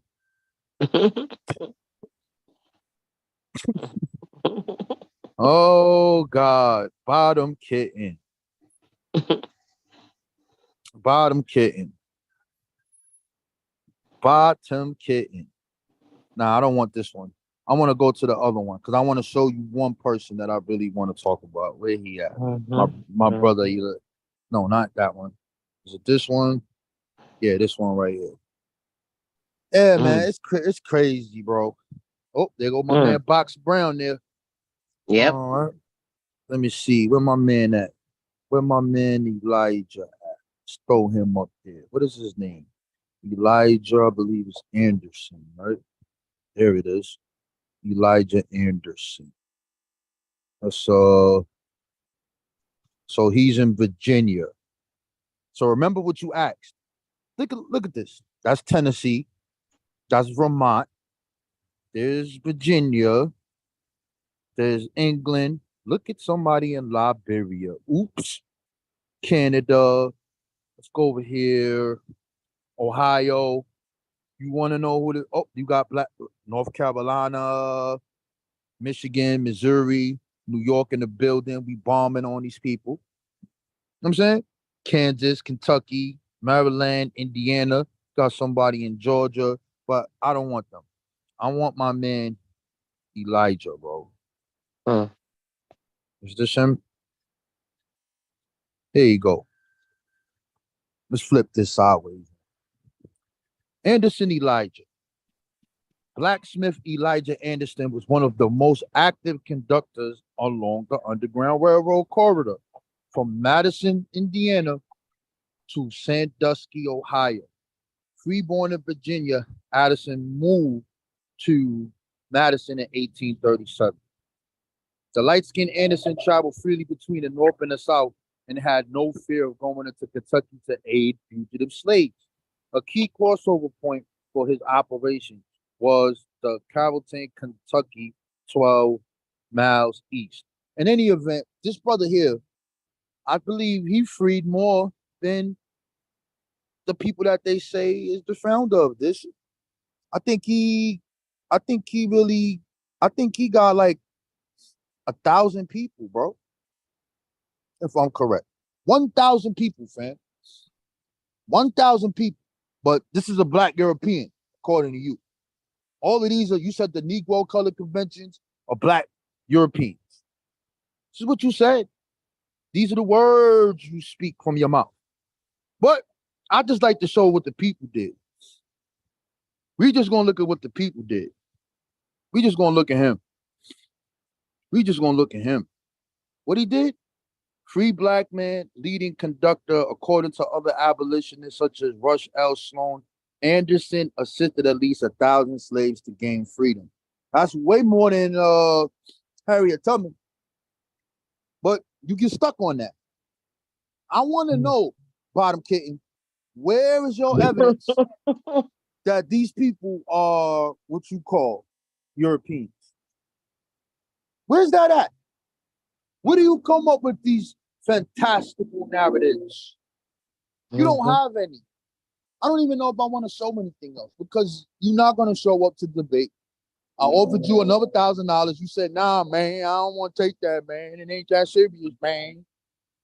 It's my birthday weekend, man. But you making videos about Garfield. You want to talk to Garfield. He keep telling you this is not his field of study.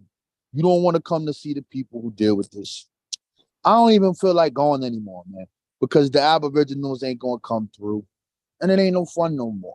But I really wanted to beat that Negro was Indian to the goddamn ground. That every time you see the Indian, you see the Negro. You have some information to look at.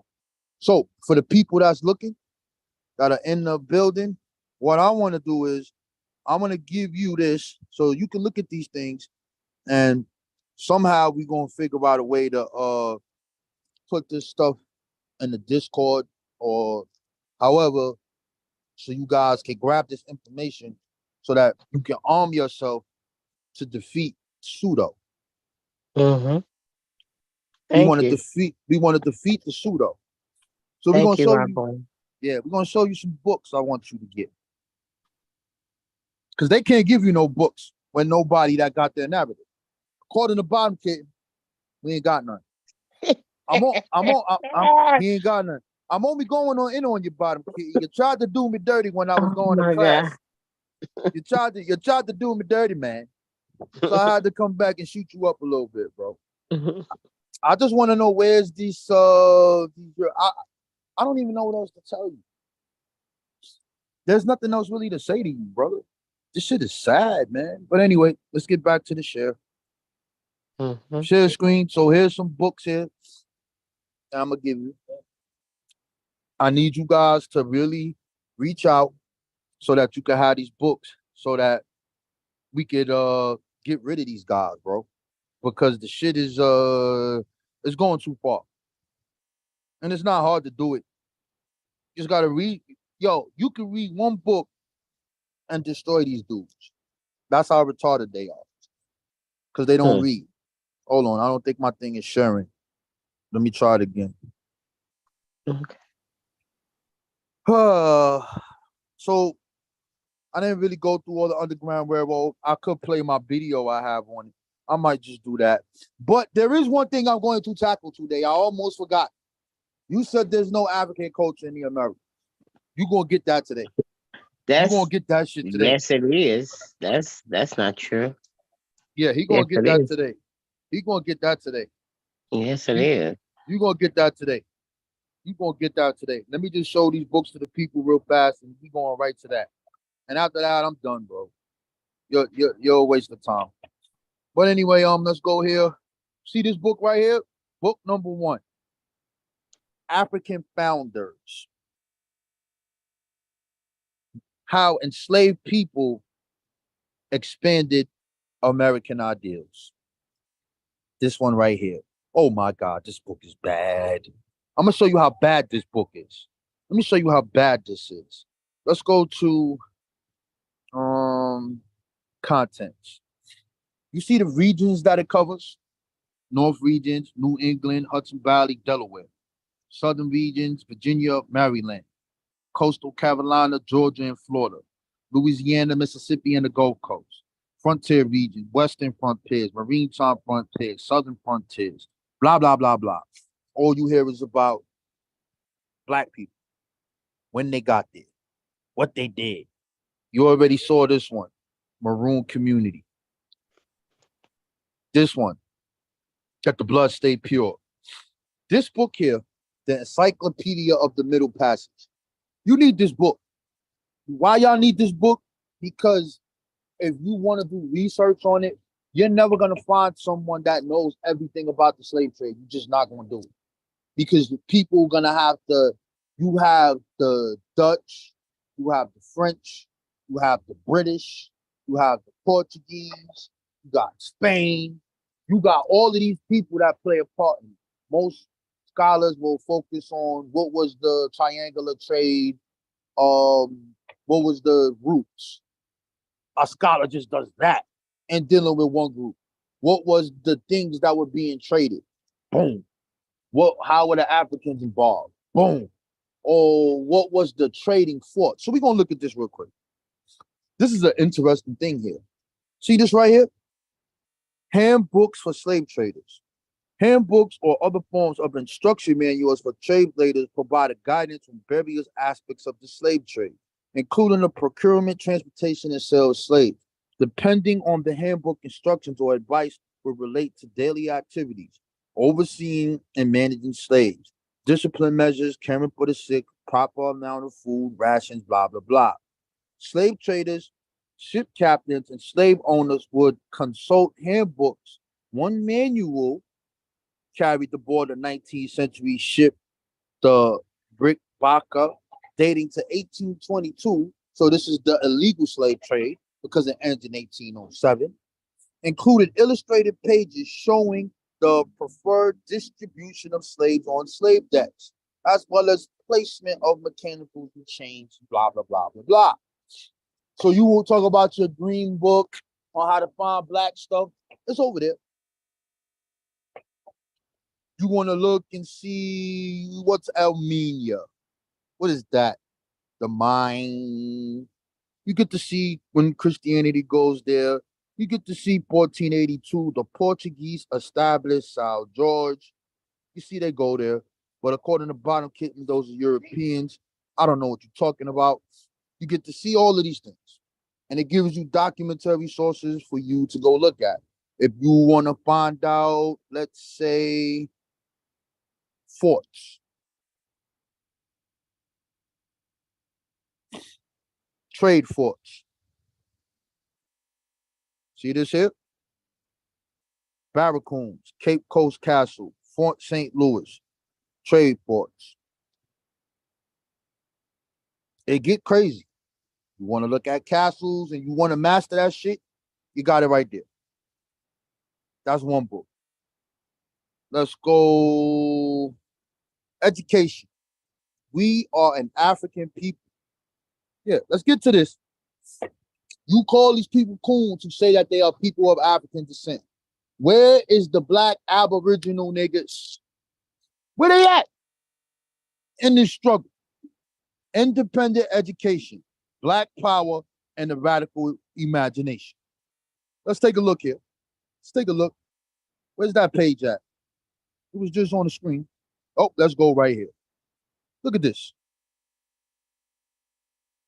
These are independent black nationalist schools across America. Malcolm X School, Oakland Community School, Nairobi Day School and High School, Nairobi College in California, Ujuma Community School, all of this stuff going on. Where the fuck are you at in history? You know what? You don't have a lineage. You have no historical lineage. All of the people that you want to say that's really Indian, guess what? None of these people who made these schools ever said that shit. Nobody never said it. You don't have it. What you want to? You can't claim the Black Panthers. They got a paper that say African Day. They celebrating African Day. According, they down with the Europeans. Oh well, you know, they had some agents in there. We know that. But the CIA and all them dudes put them on the COINTELPRO, the most baddest people on the goddamn planet. Oh, Rob Bourne, you a 5%er. Blah blah blah blah blah blah blah blah blah blah. Rob Bourne. Yo. So right there on the screen, can you pull that back up? Because I want to point something out. So that school, Omowale Ujama Community School. Mm-hmm. Right there, that's in Pasadena. Mm-hmm. Yes. When that school was being built, I was in elementary school. Okay. My mother wanted me to go to that school, but I did not live in the district of that school. Mm-hmm. Damn. But it's right next to La Pintoresca Library, which is very vital, and they helped a lot of people out. I remember when I seen them, I'm like, that's that Omowale Ujama. That was a school right there they built when I was in elementary school, right across from Washington Middle School. So that school was I'm glad they built that school in Pasadena because I know a couple people actually went to that school. Nice. Damn, man, I lost my thought. I forgot what I was even saying. You was talking about the slave, about how they was denying that these things happened, and you know they got the records of it. Yeah, I lost track. It wasn't that. But in any event, I need y'all to get that book. We need you to get this book, The Death on Liberty, so you can understand this. You need to get this right here too. Right here. Get this book, The Death or Liberty, African Americans and the Revolutionary America in the Revolutionary War.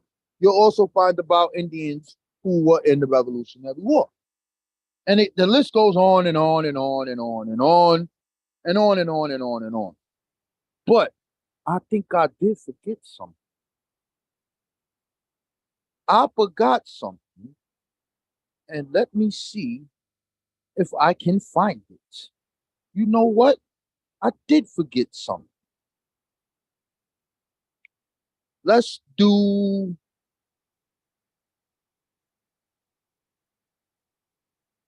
Jacob Olson. What date was this? Was it 1810?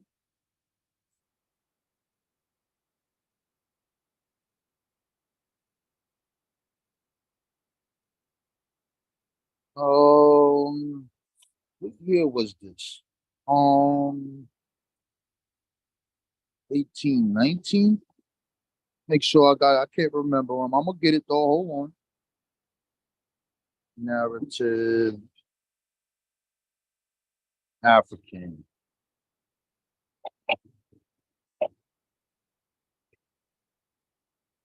Damn, man. All right, let me put abolitions. Abolitions.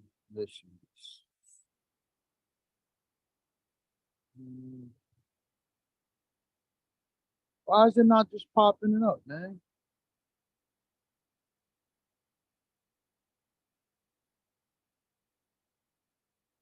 Damn, man. I probably spell it's a middle part of this guy's name, man. Let me see if I got it in here, cause this is crazy right here. Oh God, this crazy. Let me find it. Let me put it here. Jacob. Ah, man, I can't get it, man. Damn, man. But we gonna get to this advocate culture in the Americas, man. I want this Jacob Olsen guy, bro. This is crazy, bro. What was it called? I sent the shit to Danny, man.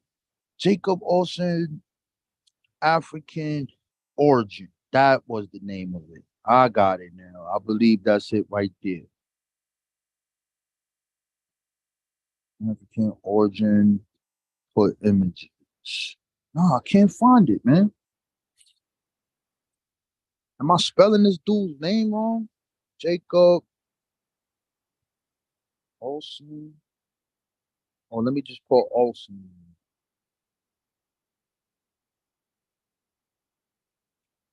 Can't find it. Gullah, God damn it. I know what to do. I'm gonna look at what I sent you to because I don't know why I can't find that, man. This is crazy right here, bro. I'm gonna find it. You ain't getting away. You ain't getting away. You're not getting away. Up. I found it. Nope, that's the Negro Press. Nope. Where's that at? Yeah, man, we got a whole Negro Press, man. 1827, man. And then it goes back even further, bro. It get crazy. What the fuck is it, bro? I know I sent this shit to him. Is that it? No. No. Ah, man. But we're gonna get to the African culture in the Americas. I'm gonna play something real quick. And then I'm gonna end this because our friends don't want to come they don't want to come join. But let me keep scrolling. Maybe I missed it. Nope. Can't find it, bro. Oh, I found it. There it is right here. Oh, you fucked up. I found it. Here we go. Check this out. Check this out right here. Woo. Woo.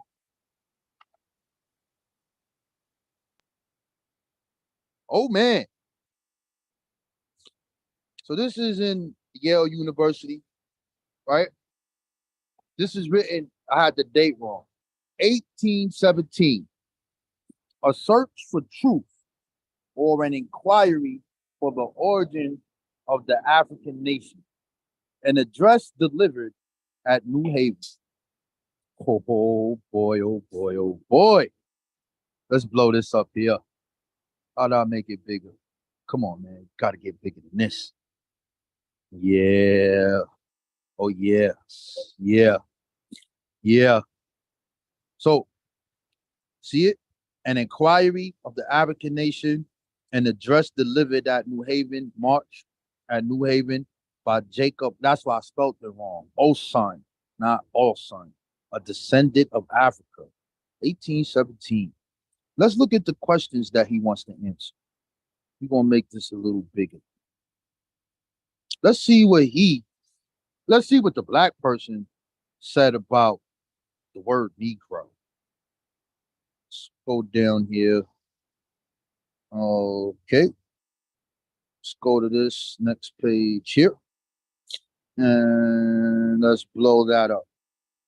But the first place is our common father. So they're Christian, right? Whether our ancestors were such a vile, ignorant race as we, their descendants, are considered to be. Thirdly, where they got the fictitious name Negro. 1817, a black man. Let's blow him up. Let's put it up a little more. Where they got the fictitious name Negro, which word conveys the idea of the appellation of scandal. So in 1817, you saying Negroes is Indians, the Indians are Negroes, and you got at this point in time, because as time changes, people did begin to call themselves that. And I already showed that paper from the African Boston, when it gets to 1930, they said they want to be called Negro. And I showed you in one of the biggest papers circulated all around the United States and out the country why they picked Negro. They say it comes from the Niger River, Africa. God damn it. Yeah, but let's get down here. We're going to go to the end of this because this is not really long. This book is not long. I think it's right here. He puts it here. Is it here? Yeah, he was talking some crazy. He was talking crazy with that Bible. Again, may I not say that every Christianized nation on earth is indebted to Africa. Hold on. Wait a minute. Again, may I not say that every Christianized nation on earth is indebted to Africa for science, both religious and morals. I want this part with the Negro, bro, because I was doing this on the fly. I like what he said about that Negro, bro. That was crazy, bro. Oh, there it is right here. Here it is. Let's turn it to the side. There it is, right here. And now I come to the third and last inquiry, where we got the facetious name Negro, which, as before observed, conveys an idea of scandal, for we consider it as such. And I think the person that makes use of this epithet is either ignorant of the importance of the word or intends to be liberal to us. For this is the worst epithet that can, even in the heat of passion, stigmatize us, or in the vulgar damn Negro. This word Negro appears to be derived from the Latin or Spanish word black, and seems to have had no other meaning in ancient times. But in modern times, the word seems to be altered and its meaning applied to a mean wretch.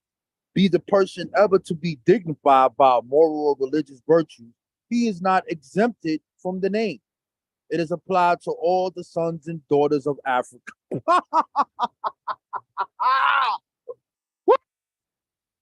Where the bomb at? We need a bomb drop. 1817. 1817. We need a bomb drop for that. 1817. And this goes. Just go back into your TPs and try this shit again. Yo, 1817, bro. And this goes to out to what's his name? Saab, my brother Saab Netta over there. Well, boom, they didn't know about Egypt. These dudes is writing about Egypt in the 1800s, 1809, telling you that that's the foundation of civilization. What you talking about, man? They knew it. They was reading the same books. They used the history once they was able to read to debunk these people. This is why they had to get rid of the free Negro. Woo-hoo. Anyway, let's get to this African culture in the Americas. Let me put the link in the chat one more time, just in case I'm missing somebody. Just in case I'm missing somebody. Just in case somebody wanna feel froggy. But let's get these African culture in the Americas. I don't gotta do much. I ain't gotta do much. You know the book Africanisms in America. I ain't even gotta pull that up. I'm just going to give you my joint. You know what's crazy about that book you just said? Africanisms in America. You want to do the one written by Joseph Holloway, I think. Yeah.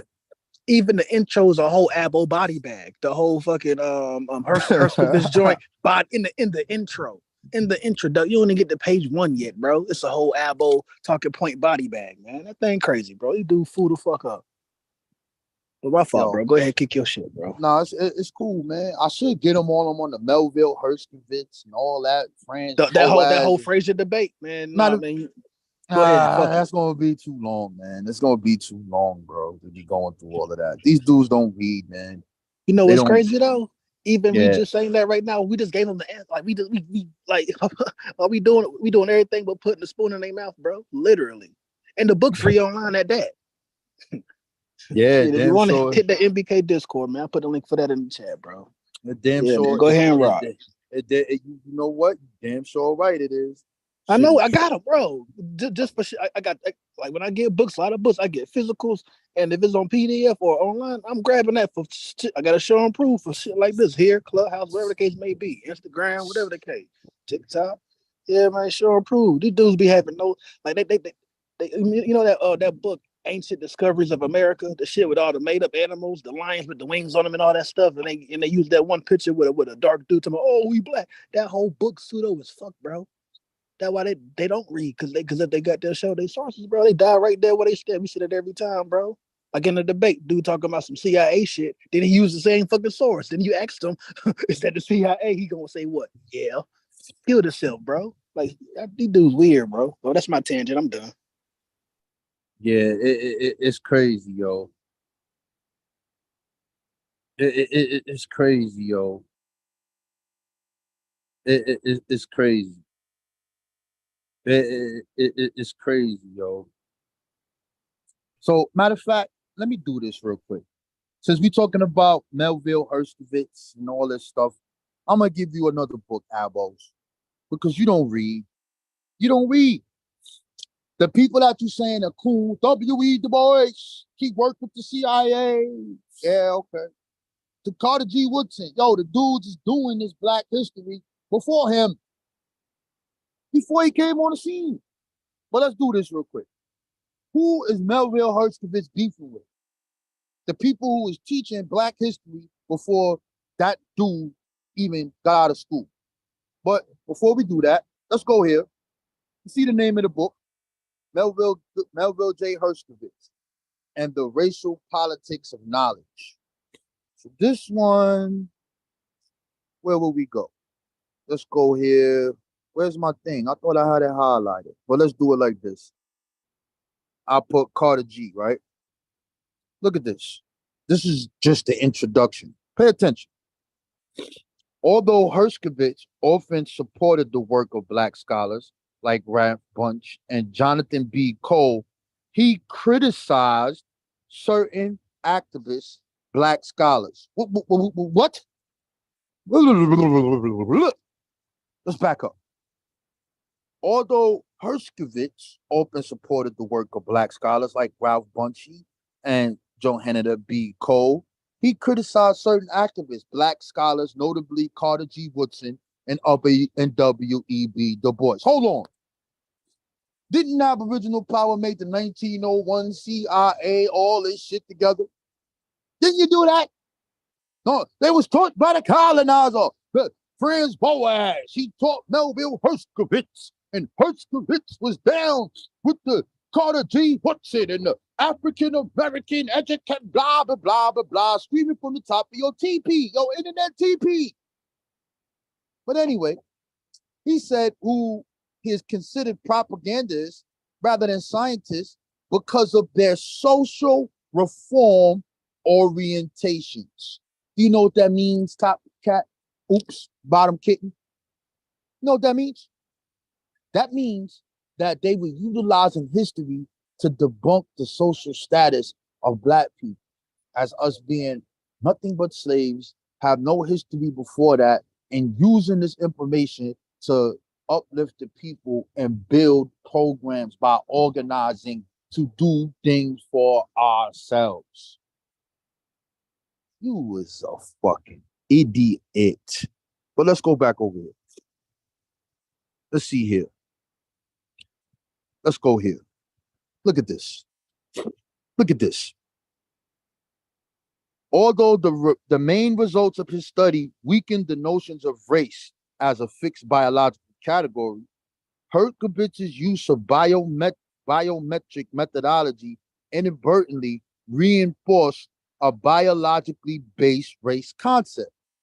Carter G. Woodson's brief review, The American Negro, demonstrated his awareness of this regressive impact of Herkovitz's approach. So Carter G. Woodson is having intellectual warfare with the dude that you said taught them and gave them the curriculum for African American studies. You idiots don't read. Unlike the conservative critics who accepted Herkovitz's methodology but rejected his conclusion, Woodson attacked Herkovitz for his use of anthropometry. He called the American Negro a brief and incomplete treatment by an inexperienced scholar.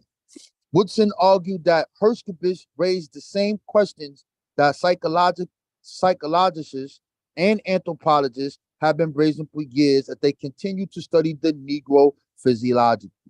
Woodson continued, the whole effort seems to have been to prove that the Negro is inferior to the whites, but so far the only thing that we have in the evidence of difference in progress due to environment and opportunity. Science supports the claim that races are very much alike and that if similarly circumstanced, they will get practically the same amount of their stewardship. Let me get to this next part here. In Woodson's mind, Herkovitz's physiological approach supported the racist assumptions of traditional anthropologists. Forward-thinking social scientists, according to Woodson, should be adopting an environmental approach. So, anyway, I don't need to keep going through this, but here's another book for the Black people who are looking and watching, for those people who bring up this guy, because he did do this. He did get funded by the Carnegie Society Foundation to do his studies. And then he was having an argument with another Black doctor, Frazier, who is also not making the claim that we are people, not making the claim that we are not the people of African descent. But Frazier was saying that because of the slave trade, we've lost our African culture. And Melville Herkovitz said, well, we got that African culture all around this bad boy. I don't know what you're talking about. We got masks, we got music, we got African drums, we got these banjos, we got African secret societies, we got technology, we got language. He was just showing all of that. But in him doing that, he still was teaching that we are inferior using scientific racism. And the people who you said are the coons, W.E.B. Du Bois, Carter G. Woodson, who you claim learned from them, which is impossible. Hold on. Let me show you again. Let me show you again. Let me show you again. Let's go to Carter G. Woodson. Let's go back in the book. Let's go back in the lab. Which one we want? Which one we want? Let's go over here. Is it this one? Oh, no. Oh, it's not in here. It's in my Kindle. Let's go over here. Let's go over here. Let's go into my books. Let's go. Wait, let me make sure. Okay, let's find Carter. Let's find Carter. Where's my man? Let's find him. Let's find him. Let's see what my bro. Oh, what do we have here? The American background outlines. Huh? The African background outline. What is he talking about? What is he talking about? What is he talking about? What is my brother talking about?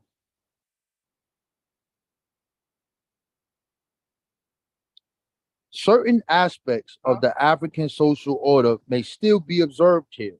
The emphasis placed by the Negroes on secret societies in Africa has survived here not to invade or cover up anything undesirable or to take advantage of those not thus connected, but to provide for the community certain facilities for social outlet, which could not be otherwise afforded. The Negro was not permitted to continue his African secret functions here, but he finally found acceptable substitutes in taking up those of the Europeans and modifying them to meet his demands.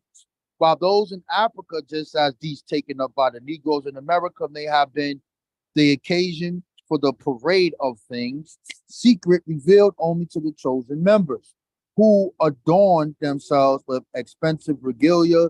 These organizations have more serious functions. It must be admitted too that the Negro is the regalia of the Orient, which means the East, is more at home and shows up better effect. Those orders in Africa conform to the requirements of meeting a social need felt in Africa, and so have they developed in America. While they bear in some cases the same names of those of the whites, or if under different names, have some of the same ritualistic beliefs, they serve the Negroes in a way different from the manner in which the similar organization function among whites. Among the Negro secret societies are more social than convivial. They are sometimes even more economic than social, drawing upon the African Negro's penchant for burial pomp. Many Negro secret societies have been developed mainly around the idea of taking care of the sick and burying the dead. And from this, as a nucleus, these orders have become mainly insurance companies. Yo, bro, I ain't gonna keep going through this shit, bro. We're not gonna keep going through this. We're not gonna keep going through this. From the imported African's religion and philosophy of life, most elements of interest have passed out as a result of his Europeanization. For example, until a few generations ago, the survival in America of the African witch doctor was still to be seen working tricks, which brought disease and death to some of the health. And it goes on and on and on and on. But this is Carter G. Woodson, the man that you said that made his organization based off of Melville Herskovitz, aka Franz Boas, and all this other bullshit. You sound retarded. Let me see if anybody else is in the chat. Anybody tried to come up here? Let's take a look. Who we got? Nope. Kamal won't smoke. Kamal's up here. What up, Kamal? Yeah, I'm about done now, bro. I'm about to drop one more and I'm out. Hey, quick question, real quick, bro. You got the book Flash of the Spirit or Flash in the Spirit? Yep, I got it. Why? What you want out of it? I mean, I don't need nothing. I got the motherfucker too. I'm just saying that's another one right there, though, bro. You're talking about burial grounds, the whole different traditions and whatnot, bro. The carryovers, the tangible culture. That's a body bag. All right, so let me go to the book and tell Top Cat, yo, these ain't free books I'm showing you here. This is my Kindle. This is just on here. This ain't even the shit in my house. These are all books that I have purchased. Bottom Kitten, let's see your library. Bottom Kitten, you don't have a library. You don't have one. We know you don't have one. You don't have one. These books, $30, $50, $75, $80, $100. One of these shits in here is $200. Yo, peace to the room. Yeah, peace. Oh yeah, yo, check this one out. Yo, hold on. We're gonna go back over here. Let's get over here. You know about this one, Gully? You know about this one? Hold on, let me go to the cover. Yo, I think all your information is fake. You already know it, bro. You already know it. That's you got this? Omar Ibn Said, ain't it? Or is that the wrong? That's the dude that went to Yale. Yeah. I get the names confused, but I know. Yeah, I'm very familiar. African Muslims in antebellum America. How the fuck they get here? How they get here? Let's go. That's a whole build right there, because then you can talk about. Hold on. Let's get it. Let's get to it. When Jah Ben Solomon was brought to the British colony of Maryland in 1730, he was accompanied by a translator, Lamni and Dia or J, who would eventually be returned to Africa. His story makes up a small part of the next chapter. They probably arrived at the same time, and Yarrow Mahmud, a wonderful oil portrait, was painted in 1819 by one of this country's first great artists, Charles Wilson Peale. In any event, this is an African Muslim. We know Muslim, we know Islam don't come from this motherfucker. And this dude was straightly taken from Africa. But look what we have here. They write in surahs in America. Look at this. Fatia surahs 114, the last 113, 112, 110 by a Negro slave of Captain David Anderson, South Carolina, 1768. Savannah. That's the corridor. Havana Historical Society. Most of those Africans who were brought to New Orleans in the 18th century, the period studied by Gwendolyn Milden Hall in her book Africans in Colonial Louisiana, recognized that they were brought from ports in Senegal and Gambia. These people would all later be called lazily mandingos by such writers on that city as George Washington Cable. Show them the Gregory bag, yo. Show them the Gregory bag. This shit, yo. Look at this. Jupiter Dowda, a Hausa probably from present-day Nigeria, worked on the Mississippi River for a slave trader but died a fireman, a free man in Philadelphia, where his owners wrote in 1800 that in the 20 years of working for them, he never did a base thing, blah, blah, blah, blah, blah. Anyway, it gets deep. It gets deeper. But anyway, since you made me go there, let me find my other book. Where's my other shit at? Right here. We gonna go to another one there. Yep, right there. We gonna go to Servants of Allah. We gonna go over here. What's going on here? Oh, where's the African culture in the Americas? Muslim rebels, the Wolof were the only African population targeted by name. The Spanish settlers had reason to be familiar with them because the Senegalese had just led the first slave revolt by Africans in the Americas. In 1522, Wolof revolted on the sugar plantation of Admiral Don Diego Colon, Christopher Columbus' son. Yes, they called them Muslim, they called them the Wolof. But anyway, there's something else in here. Oh, it's a whole bunch of shit in this one. A whole bunch. But let's go to our African cultures in the America. You want the culture? We got you. What's it called? We're gonna go to this right here. Probably how would they spell it? How does she spell it in here? We're gonna go here, there, let's go there. Nope. Damn. Matthew still in the waiting room, yo. Nah, I ain't. He out of here, bro. Yeah, I'm good with Lotus. Mr. Lotus Flower Bar. I'm weird ass nigga. Nigga too old to be pseudo, bro. That shit crazy. All right, here we go. Is this it here? Okay. Brazil was another fertile ground for Muslim unrest. These are the West Africans who were Muslim before they were starting to turn of the 19th century, as indicated in chapter 1, blah, we ain't going through that. But in addition, the Yoruba country to the south was a theater of Muslim expansion, and large contingents of Muslim Yoruba, Nago was shipped to Brazil. In 1807 alone, 8,307 Hausa, Nago, and Iwa were introduced to Brazil. The same year saw the first attempt by mostly Muslim Hausa slaves and freedmen to organize an uprising. Like many others, the insurrection did not take place because a loyal slave, probably an Indian, betrayed the plot. How blah, blah, blah, blah, blah. How searches led to the discovery of bows, arrows, knives, pistols, rifles, and talismans written in Arabic. Interesting. Another major revolt took place on February 28, 1814, when about 600 Africans, under the leadership of a Maroon Hausa Marabout, hit the Pharisees, and he got it popping. Here's another one. April 10, 1830, 20 Africans later recognized as Nago. That has nothing to do with America, nothing to do with none of your tribes. And then you have the 1835 revolt, which is one of the biggest revolts, and they call it the Mali Revolt. And this is interesting because these dudes popped off so hard, they got them up out of there. Say, yo, so if you want to talk about shipping people to Africa, they sent them niggas to Africa. They sent them up out of here. I want that thing, man, those pictures, bro. How come I can't do that thing no more, bro? They changed the Kindle around. Before you could be able to oh, yes you still can. I'm just blind. Where's it at, bro? Let's keep on scrolling down the river. Oh, these are all sources. I think I passed it. Here.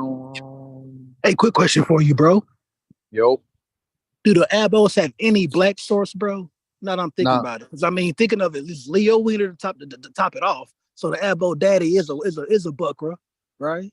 So I'm trying to make this stuff make sense, bro, because they can't show not that person who look like me with my culture and whatnot, saying we always been here and we the real so and so and so and so. So I I'm wish trying you to was make this on. thing I make wish you sense. was on there when I went up with him. He said he ain't got that.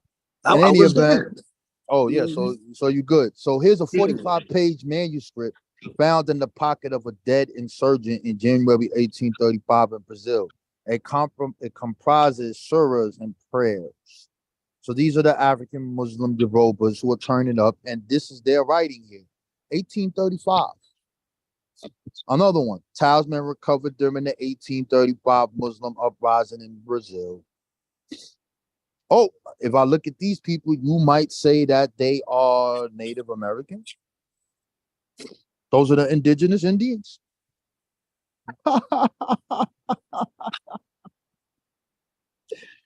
Oh man, yo. Oh man. Let me look in the chat and see what's going on. We got 6,200 in the building. Yolanda in the building. Hey, for So real though, yo, y'all hit the like button, buddy, and cash out Rob Bourne, yo. Dude done drop some jewels, man. Like for the free ski too, man. I'm talking about all stuff you can find. Like it ain't no secret, no stuff you gotta, you know what I mean? Like none of that weird stuff. The apples, well, any suit I'll be talking about, yo. Like dude gave y'all Africanisms in American culture, flash of the spirit, and all different types of. Like, come on, man, this thing crazy, yo. The apples don't got a nail leg to stand on, and they grandma some liars. And I'll leave it at that. oh, that's what you wanted? You wanted Flash of Spirit? Let me go back Oh, to nah, me. nah, nah. I don't want to. We could talk about it, but like, I mean, that led into the Muslim talking. We can, that was cool too. But at the same time, pull up them gree bags, yo, to show a different synchronism.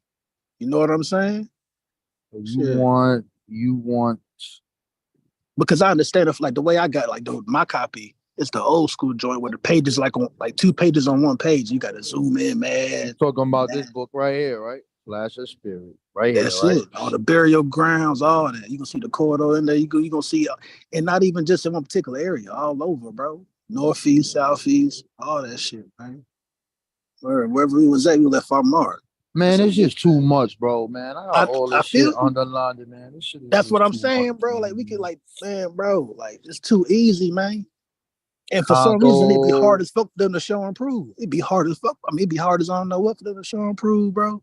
And then when they do, it'd be they talk all that junk about source like a white dude or whatnot. But then to say every person that they gotta come to, you know what I mean, come with, if they do come at all, is a buckra. And they daddy is Leo Wiener. Shit crazy, yo. He was Yeah, pseudo. I'm gonna find this one. Where's that fucking statue at? There's something I want to find that I got saw in here. Let's see,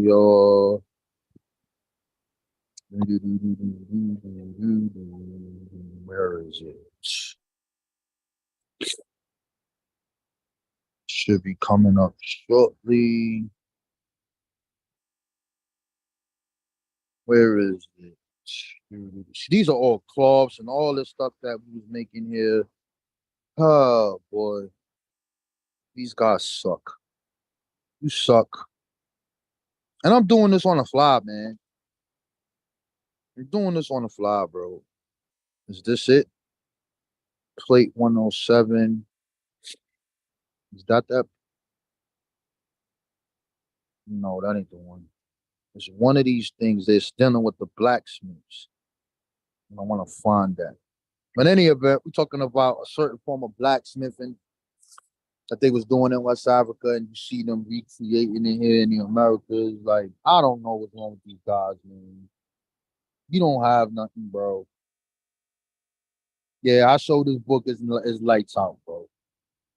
It's lights out. I show this. It's lights out. That's what I'm So saying, bro. Body bag for the man. Listen, man, I it's want too to easy. find this goddamn thing. Can't remember. I know it's in there. I ain't looking. It's somewhere in here. There's too many pictures and artifacts in this goddamn book, bro. That's what it's too easy. Like you know how some dudes be lazy and don't like to read because some books don't have pictures. That one right there, bro. Oh man. Oh Yeah. man. Let me see what's going on in the chat, man.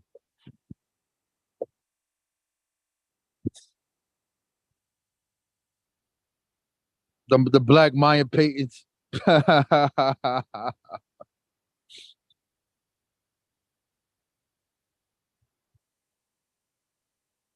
And you know it's too many of them apples out here lurking and whatnot. You scared to goddamn get active, yo. Yeah, they ain't even hitting the But chat, be bro. saying all kinds of shit and like that shit crazy, bro. Like, you know what I mean? Speak your speech. Yeah. Nah, they don't want to speak their And speech. all that talk over there. Talking about the Portuguese are black people. How, Sway? like they making the whole world. Man, that shit, I don't get it. I don't know. And I'm gonna tell you, bro, like for real, I'm gonna end it with this. I'm gonna go on mute, bro. Let you rock out, bro. Like, if you look at the definition of pseudo history and pseudo archaeology, both of them joints is rooted in racism, white supremacy, bro. Or not even a racism and white nationalism. I'm gonna leave it there. Like for real, look them up. Boom, they're gonna give you all the different categories and the Irish slave myth and all that BS. You know what I'm saying? Like, and that's that, bro. Them dudes is agents to me, for real, for real. That's where I'm at with it. So I stand there. Yeah. All right. So I found what I'm looking for. So I'm just gonna show this for a couple minutes and I'm out, bro.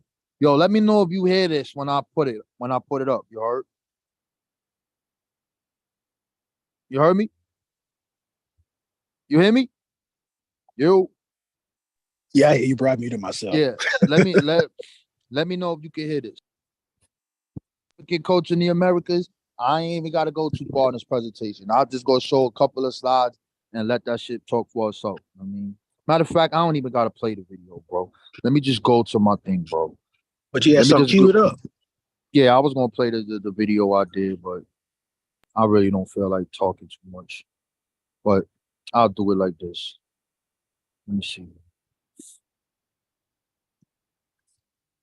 Okay. Which one?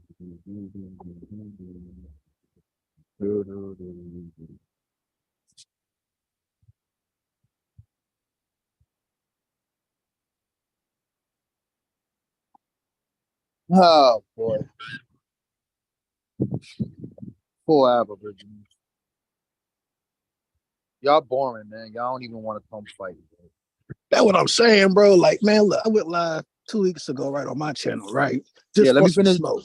Go ahead. Let me finish this off real quick. This will be real quick. All right. You asking for African cultures in the Americas. I'll start here. Candomblé, Yoruba and Bantu tradition. You see the book right there. Origin of the word candomblé, which has a multiplicity of meanings, is debated. But the name is Creole, derived from the African Congo Bantu candomblé, meaning musical festival. Although derived from the Bantu language, the Yoruba-based religion, as Yvonne Daniel points out, is itself evidence of the intra-African syncretism of Nago, Quito, and other nations, so that a West African religion came to be known by an Central American title. Candomblé was the name of a leading slave port and a large Bantu slave station in the Congo. Portuguese colonists used the word candomblé. Here you see on the right the diverse nations of the candomblé in Brazil number more than 8. Shango, you see Mina, Cambio, Banquique, and all these different things of that nature, right? Candomblé refers to Let me make this bigger here. Where'd it go? Oh, we don't want to do that. Move that out. Move that here. Candaboli refers to a variety of liturgies specific to nations and ethnic identities, whether real or idealized, that they represent. Some Candambolis are considered to be pure Gigi, Fan. There are Congo and Angolo, Candamboli, in which a Creole language based on Kikongo and Kambundo is used, by the structures, symbols, and practices differ little from the Candamboli. Comprises a philosophy and worldview that emphasizes that the oneness of the only creator, Olaroon. How did Olaroon get to the Americas, bottom kitten? You asked for African culture in the Americas. How'd it get here? Whose transcendence is absolute? The cosmos is composed of the material world. I don't have to go through all of that. Who else is over here? Who else is over here? Nana Bukulu. See the book? Our Mothers, Our Powers, Our Texts, Manifestations of IG in African Literature. The transgeographic Nana Baruku may well be the most influential IG in West Africa. She is known in Yoruba land as Earth Mother, Nana Bukuku. In Igbo land, she is called Olisa Buluwe, who literally supports the world. In the lands of the Akan, Fan, and the Iwe, and in the Etik clan, she is Nana Baruku, Nana Bakulu, the mother of all deities. Because many Yoruba and Fan men and women were taken to the Americas where they were enslaved, the veneration of Nana Bukulu continued in the religious practice of Santeria in Cuba, Onotaji, United States, Candamboli, Brazil, Umbondo, Brazil, Baltic, Brazil, Lukini, Cuba. In Santeria, Nana Bukulu is an Orisha god and is known as the essence of the moon. I don't have to read no more. How the hell did Nana Baruko get from all of these places in West Africa here? Bottom kitten. Last one. I'm not doing no more. Hey, say, man. Hey, say, man. Hey, say, man. Hey, say, man. So these are the Suriname Maroons. That's the biggest Maroon community in Latin America. 65,000 of them. Certainly they ran away from the white man. Certainly they should be in ditch. All right, man.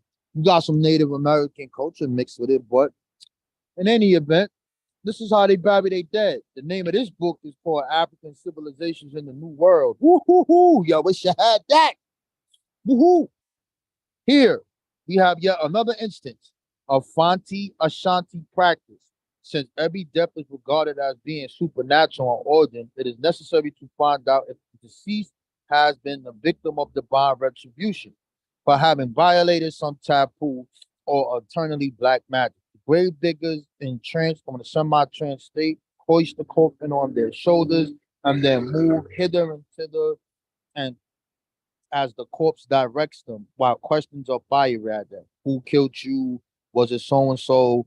The ceremony lasts a long time, blah, blah, blah, blah, blah. I don't know if Native Americans were doing that. But in any event, let's look at this one. It says, immediately after death, the body is laid out and washed all over, except for the back. The water admixture of rum and tobacco, which is New World carryovers. All orifices are tobacco, cotton plugs, and the head is bound up in a cloth. While the young folk are making the coffin and the grave awake as hell for the deceased person with Anansi stories. In particular, those to do with Anansi, the spider. A whole series of traditional games designed to pat. Bottom kitten. Why the fuck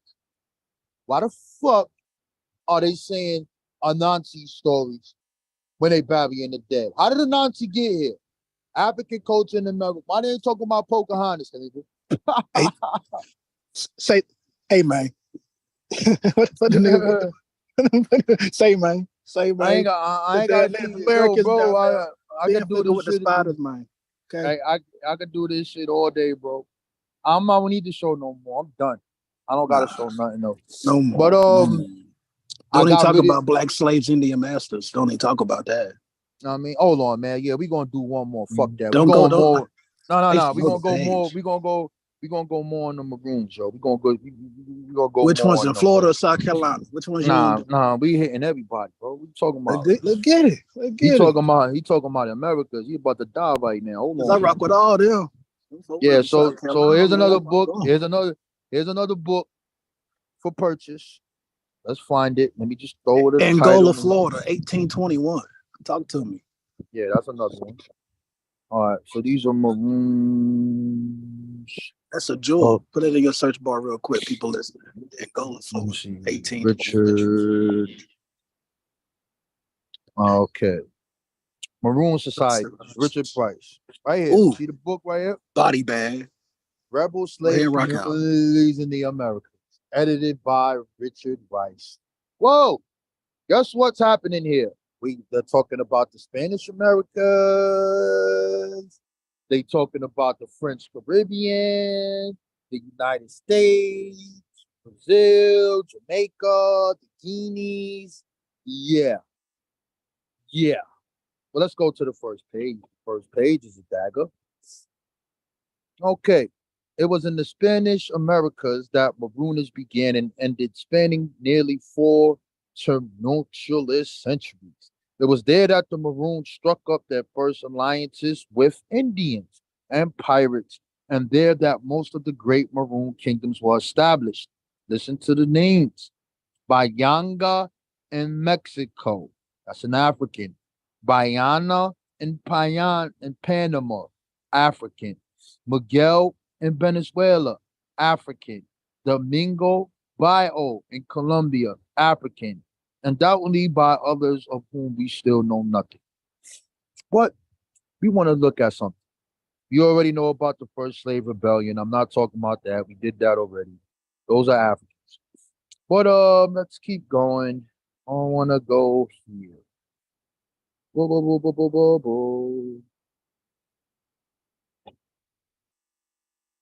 are we looking?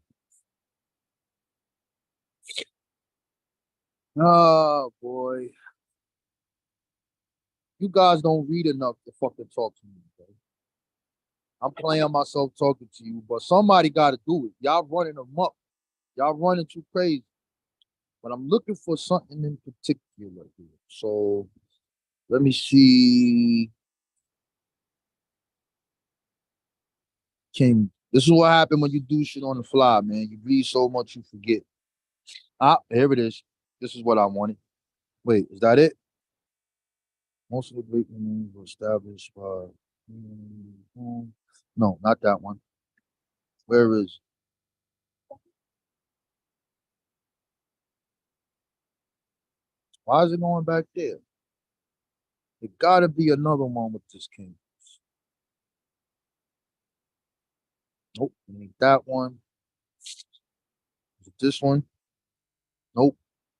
Let me see. Let me look at my notes here. I'm gonna start from the beginning. I'm gonna find this quote. I can't remember where it's at in here, but I'm gonna find it.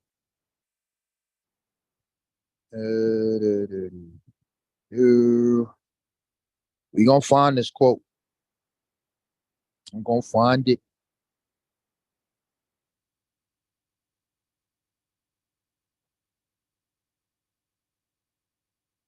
I'm gonna find it. Oh, they got a bunch of shit in here. Gullah. Them fighting Indians and all type of wild shit going on. This shit crazy. This story is crazy. That's what I'm saying, bro. Because it was never mind. But yeah, man, listen. Some trials we were cool with, some trials we definitely was not. Yeah, let me see. What was that? African. The great Maroon kingdoms were established. Let me see. African. I can't remember how to quote it, man.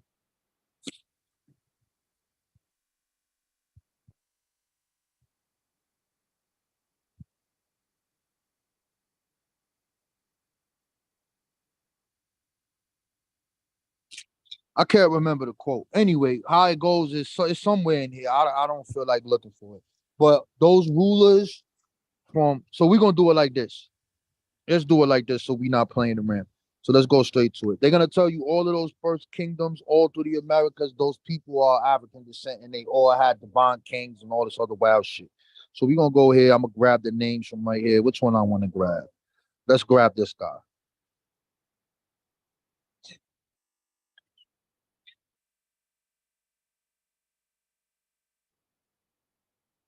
Come on.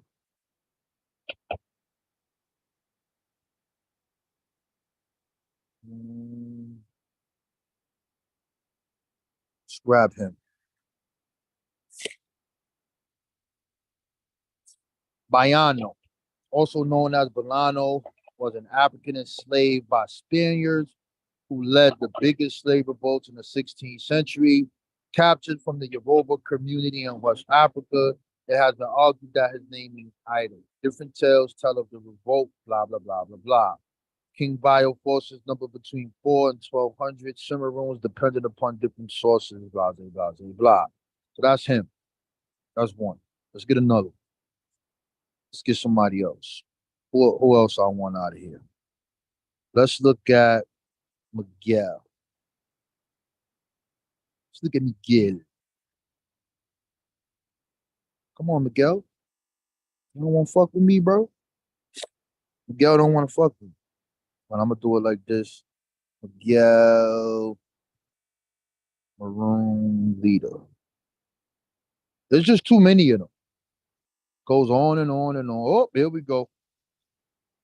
Oh, goddamn, look at that nigga. Miguel Juan D. Burrio, also known as King Miguel, and Miguel the Black, was formerly enslaved man from San Juan, Puerto Rico, who ruled as the king of Bru in modern-day state of Lara, Venezuela. He is best known for leading a slave insurrection. Following a revolt, Miguel established himself as the king of the new state of Bura, while naming his wife Rumia. Miguel was the first and only king of African descent in Venezuela. Now, I'm doing this on the fly. You watching me do this shit. I'm taking something from a book because I can't find a quote I'm looking for, and I'm just popping this shit up and it pops up. So anyway, I don't know how much African culture you want. All you gotta do is watch Danny, True Historians, Give the Drummer Some, and you die there. That's a miserable death. And there's nothing else to talk about. But I'm out of here. I've been on here too long. And I can't believe niggas ain't come to party with me tonight. And I'm done. I'm done. Man, good build, bro. Yeah, I'm done.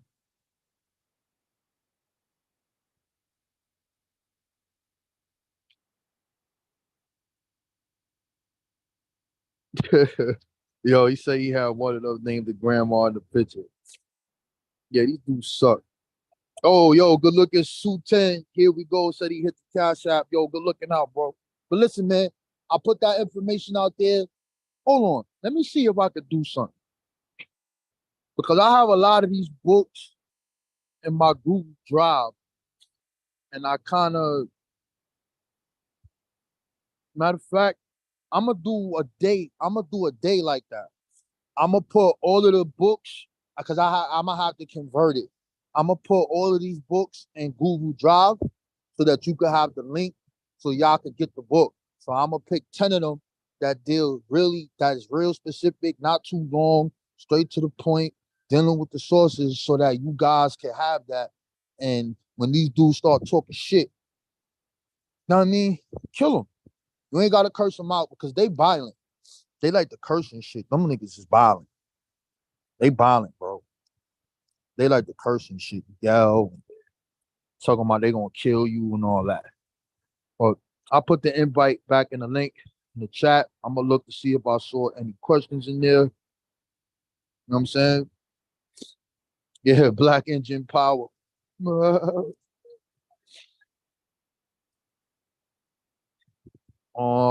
Let me shout some people out. Vasa, good up. I was talking about your Maroons, man. I pulled something out, man. So I think you missed it. I pulled out the Maroon communities in South Carolina. Woohoo! That was devastating. That was devastating. That was a devastating blow. Big up the Gullah, Cool Joe, my man Matthew, Julanda, Stad. He said they never been to Portugal. Then I was there for a week last summer. They too pseudo for their own good. Menticide, the war against black moms. Poor company had an Indian mother. How come the Petite Indians never mention him? Because they stupid.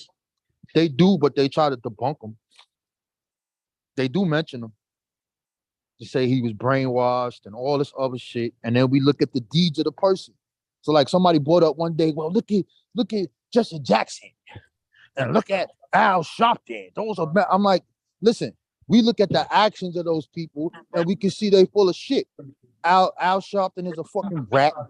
He wore a fucking wire and he got his ass slapped up on TV by African. Hold on. Let me find that shit, bro.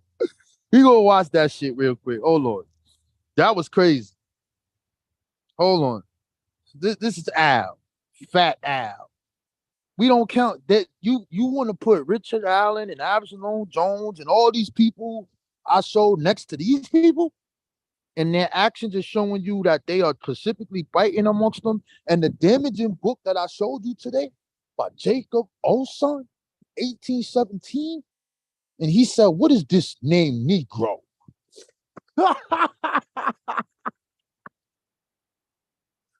Oh my God. Let's watch Al Sharpton get the shit slapped out of him. Al Sharpton get slapped. This shit was funny, bro. Let's see if we can find it. Yeah, right here. This shit was so hilarious. Yeah, we go press play. Yeah, let's deal with it. Both of these dudes is fucking suckers, but you know, it is what it is. This is how y'all. This is what be going on. Y'all like the debate. This is bottom kitten.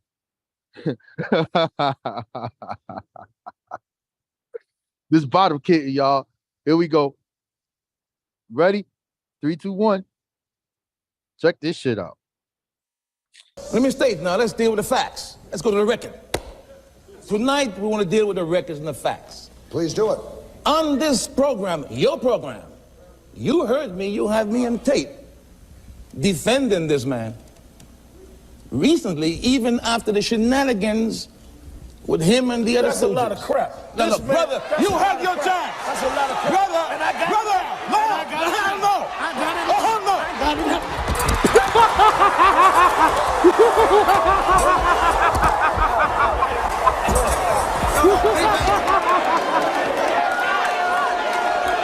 Yo, son. Yo, man. Y'all not old enough and you don't know what that show is, I'm not even gonna tell you, bro.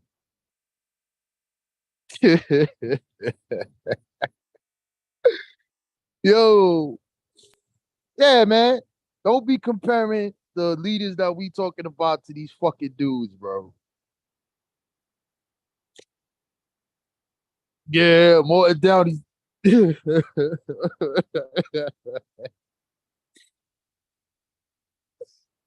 Oh man. Yeah, we ain't claiming that nigga. Y'all can have out. Yo, who up in here, man? Who else came in here? Cujo in here. What up? What up, Shad? Yeah, What's I'm over poppin'? here. I'm over here fucking internet Indian banging. Yeah, hey, look, they somebody was using my grandma's picture, talking What? about she, yeah, the lady that's in my avatar now, that's my grandmama for real. And they was using her picture, talking about she was Choctaw or some shit. Who? She no goddamn Choctaw. Who was using it? Motherfucker, Charles City ass Indian. A goddamn, they chicken harmony. Her daddy was Pamonkey, come to think about it. But I mean, come on, Shadow, you gonna use somebody else's picture like That's what that's your they. people. That's You know, what talking they about do. she black. Yo, she probably would have goddamn. Well, I never. Of course, you know that's like my third. That was 1834. That picture. You know what I'm saying? So that 1837. My bad. So you know that's old. But like my aunts that I knew, they won't plan that shit. They won't plan that. Yeah. Big up though, man. Do your thing, Saturday. You know what I'm Yeah, I'm saying? I'm done. No, I'm enjoying it. done. I'm Go done with at Thumbs 'em, Gun. man. Remember They it was don't like want about 5 years ago. Like when Truth was doing the junk, like he was like, "What y'all want to talk about today?" And I would be like, "Them damn Aboriginal claimants." I'm talking, man. I hate that shit, man. I hate that shit. That shit is so detrimental to us. You know what I mean? Because Yeah. we're ignoring what our people went through in real life. You know what I mean? Like, and we're ignoring how our actual connections. You know, we're ignoring our connections. You can't say you from South Carolina and then say you some fucking Indian from South Carolina. All them niggas in South Carolina. All them people from what is it? Sierra Leone and the Mindy people. Yeah, from Sierra Leone that went there because of their rice cultivation. We're just gonna ignore that? Act like that shit didn't happen? Nah, bro. So go ahead, they neck. And they talk cash shit. You should hear them, man. Yeah, I I kind of don't. I haven't been watching them. Know what I mean? But and Yeah, that's because I we was on just chill. Aboriginal Power. I was on his page earlier today. Mm-hmm. You know what I mean? They barely let me talk. We gonna call him the real Aboriginal because Bottom Kitten don't want to step up. And He nigga A1, all yeah, he at least let me up. The rest of them, I'm muted. I can't even comment on the junk at all. You know what I mean? But but nah, he do at least let me up. I respect that. But man, this man said that the first 5 presidents was black. yeah, that's an old book by J.A. Rogers, man. Fuck out of here. Come on, Come bro. on, Like man. they got Jay they Rock. got. You remember that little white book? I know you remember when it was just a little white pamphlet. It is a pamphlet. Yeah, I remember having that shit, man. I had that Jay Rogers shit like probably about 88, 89. That's how long ago I read that shit. And that shit was amazing to me back then. But I couldn't even take that shit to school and really talk about it because I couldn't prove it. You know what I mean? And my mom was big on conspiracies. She like, you can't let white folks know what you know. So, I just kept that shit to myself. And Right. man, come on, man. Yeah. But that's just, I mean, it is what it is. But when you stop there, Nick said Thomas Jefferson was white. Yeah. I mean, it was black. My bad. I mean, come on, man. I got the notes on the state of Virginia. I got that book, man. That nigga phone no nigga. Come on, man. Sally Hemings people. You know what I'm saying? Like the girl Rachel, she don't live that far from me. And no, I was the only nigga that believed her in school when she said that she was killing that nigga. But turns out she really is. Yeah, Killing Thomas Jefferson. we're gonna do a commercial break. This is what we need to do to these Aboriginals, bro. Right here. This is what we need to do to them, bro. Right here. You ready? Nigga. Shut the fuck up, nigga. Shut the fuck up, nigga. Shut the fuck up, nigga. Shut the fuck up. Stop throwing up my crown, nigga. I already told you that shit. Fuck, nigga. Pussy ass nigga. Hey, fuck wrong with you. Fuck wrong with you, fuck nigga. Yeah. Fuck wrong with you, nigga. Fuck wrong with you.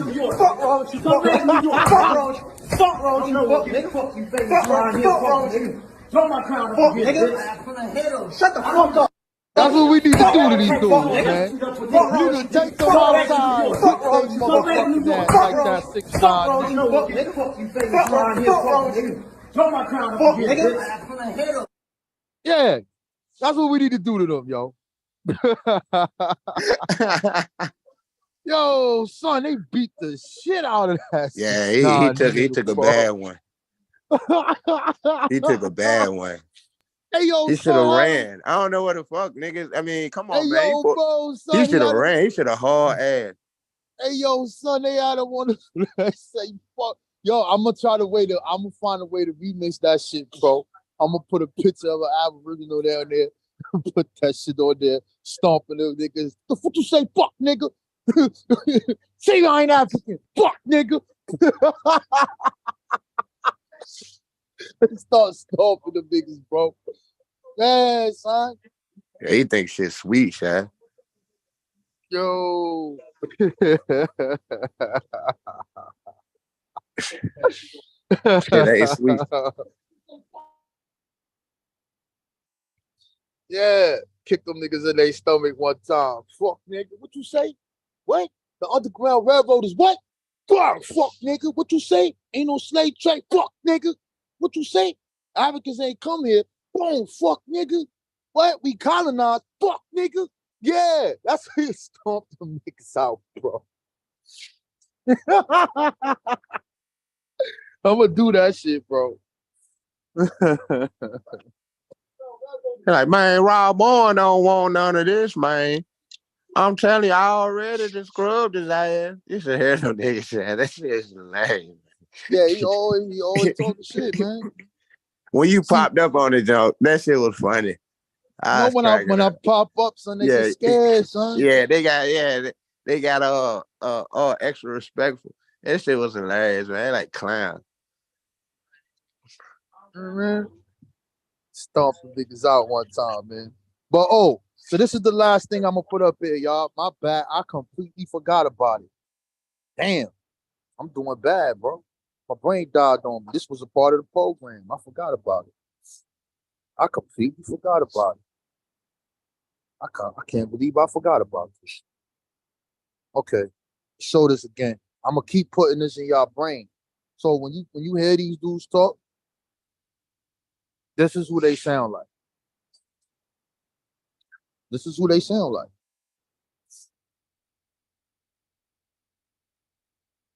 This is the 1776 project promoting patriotism and pride in American history.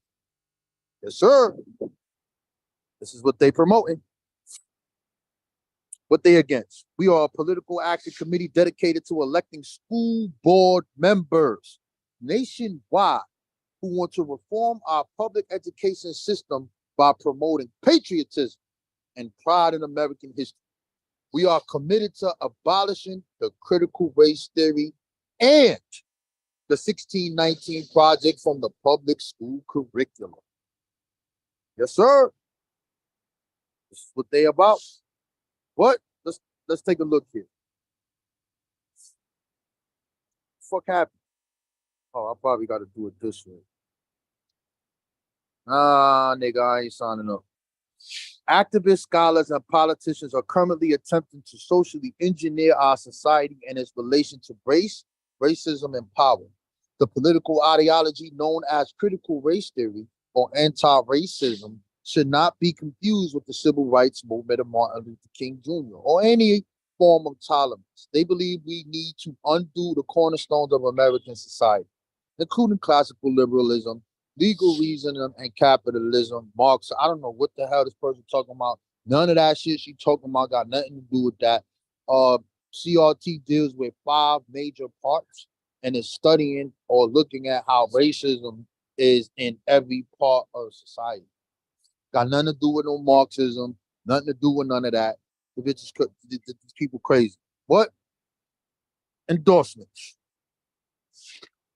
Candidates.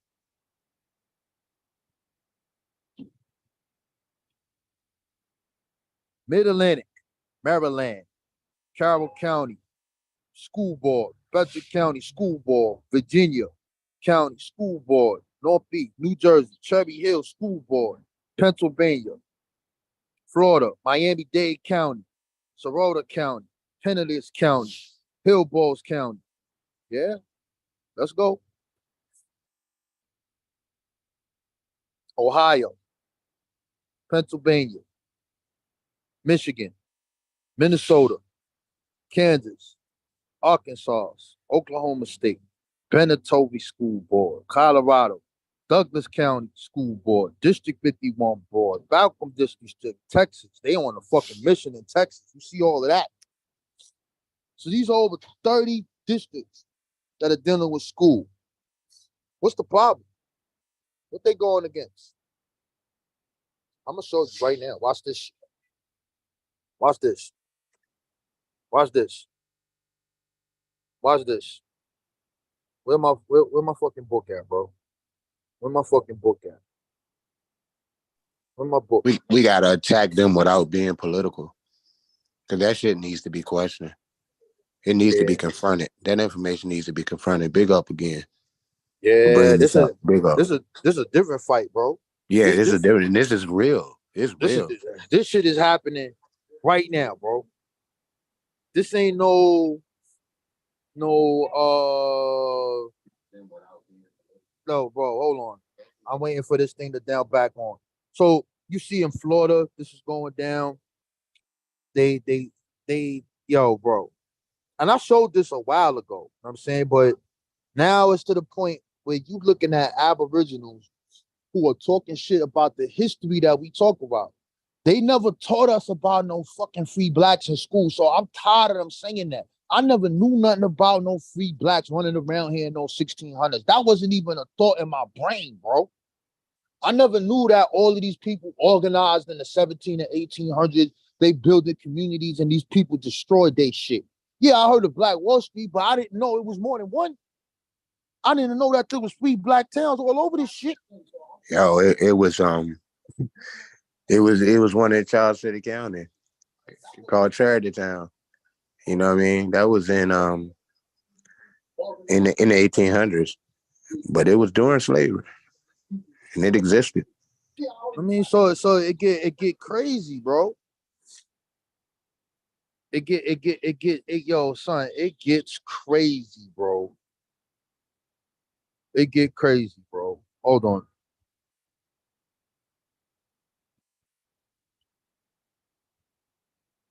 Where the fuck is it, bro? This shit right here. And anyway, when you're dealing with the 1619 project, that right there is talking about the effects of race, right? Dealing with the Revolutionary War, how race played a part in it, how they used us, telling us that you're going to give us freedom, and you really didn't. The British said that you're going to come fight with us.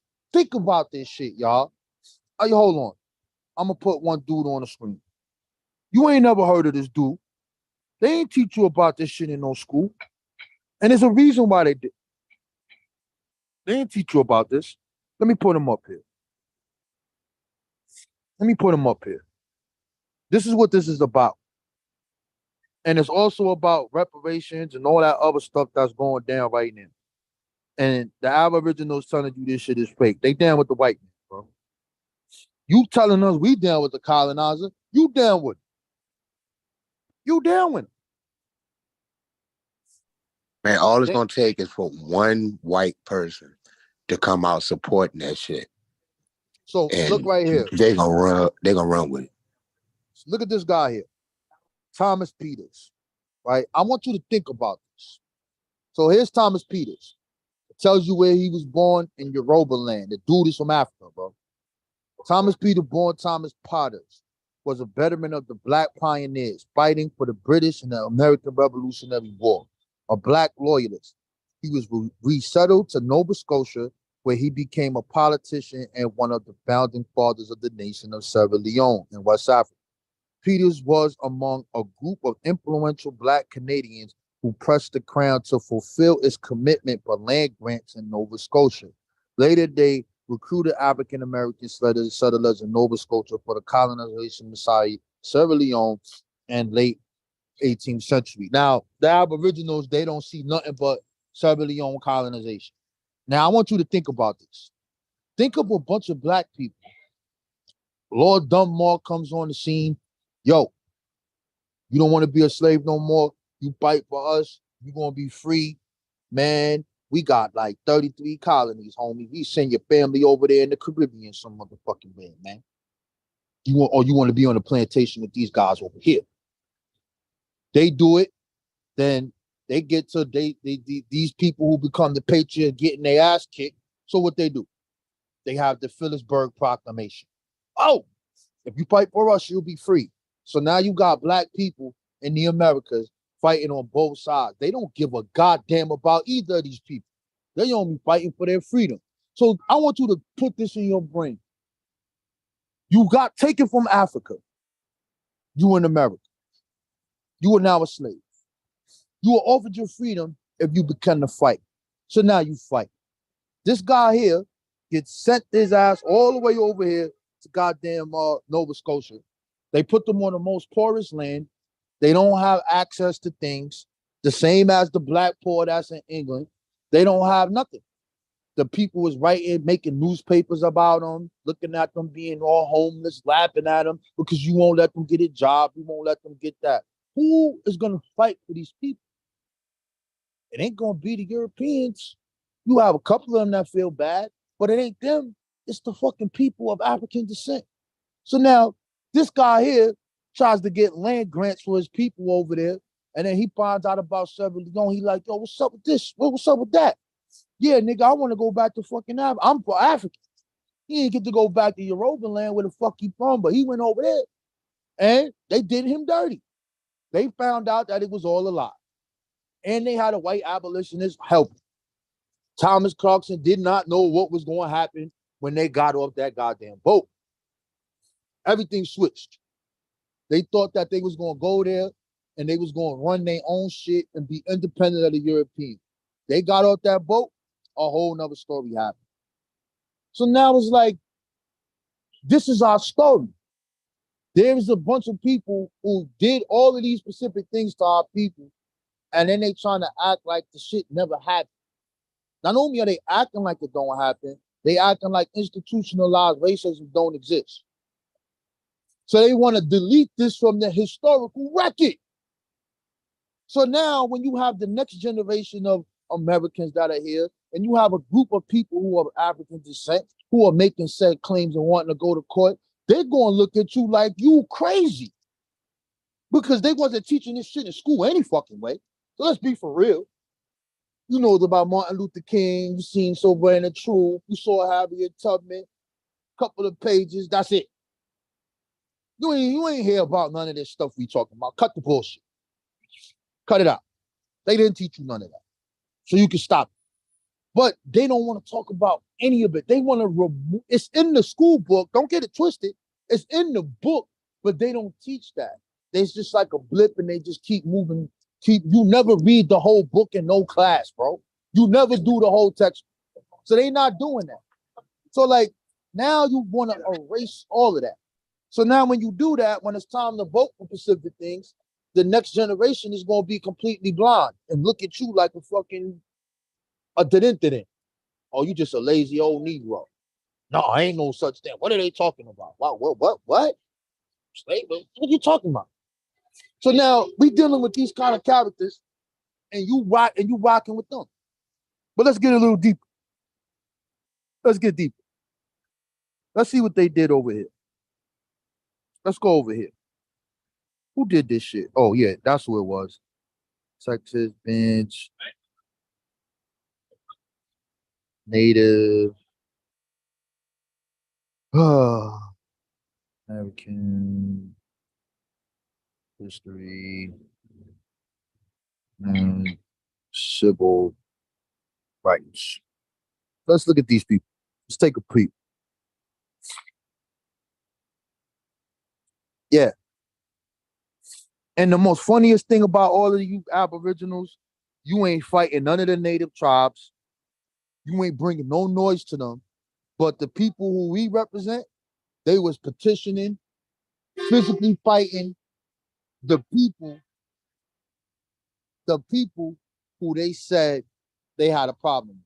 You are not fighting none of these tribes. You are not popping up at none of them events. You are not saying that you stole our identity and you the fake $5 Indian and we the real niggas. You ain't never did. None of you dudes online claiming that shit. You never did. None of it. Stop the cat.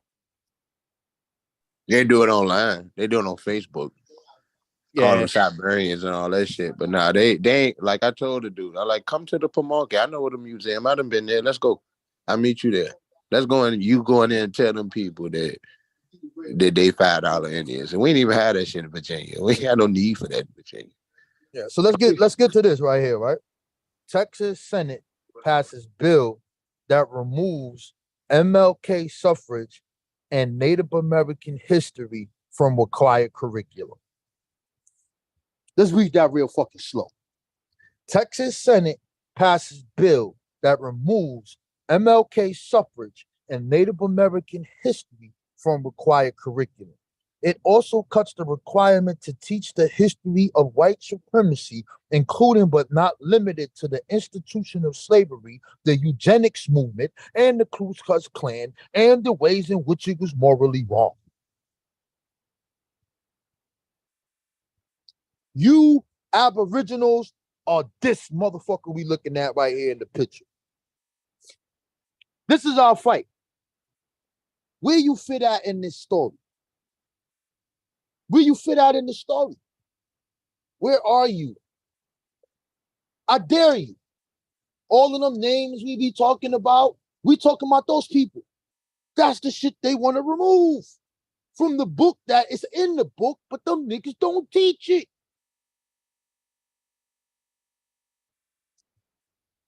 But you calling niggas colonizers. You don't have a current political agenda. You don't have a past political agenda. And you don't have an ancient political agenda. All you niggas are scam gods who tell niggas hit the cash app and be live for 11 hours and say, fuck Pan-Africanism, the pan, boo, boo, boo. That's all you fucking do.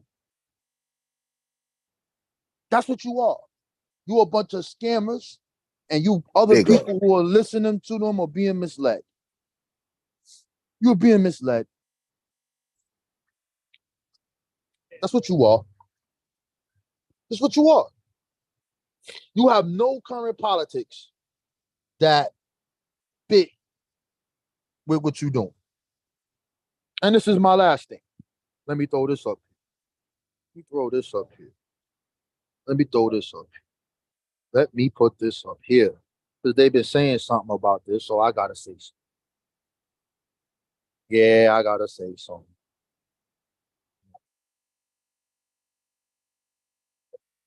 I gotta say something. Oh, I know where it's at. Wait, isn't it in there? Wait, my brain is dying on me. What book is it in? I'll find it. I'm gonna find it.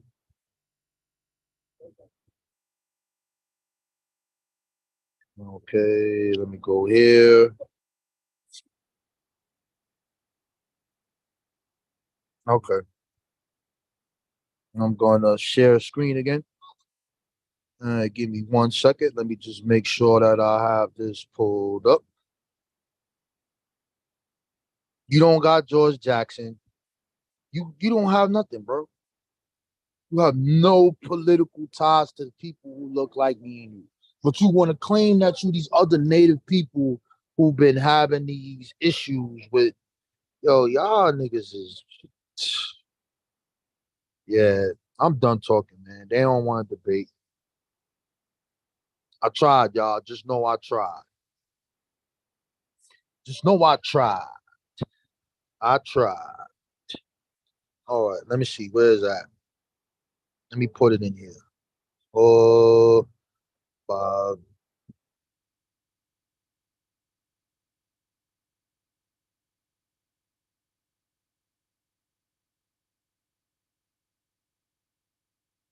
Damn, why is this taking so long? How y'all doing out there, man? I hope y'all doing good. I hope you're doing good out there.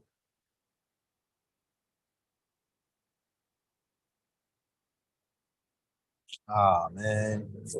Oh, I spelled it wrong. That's why. God damn it. I'm going crazy.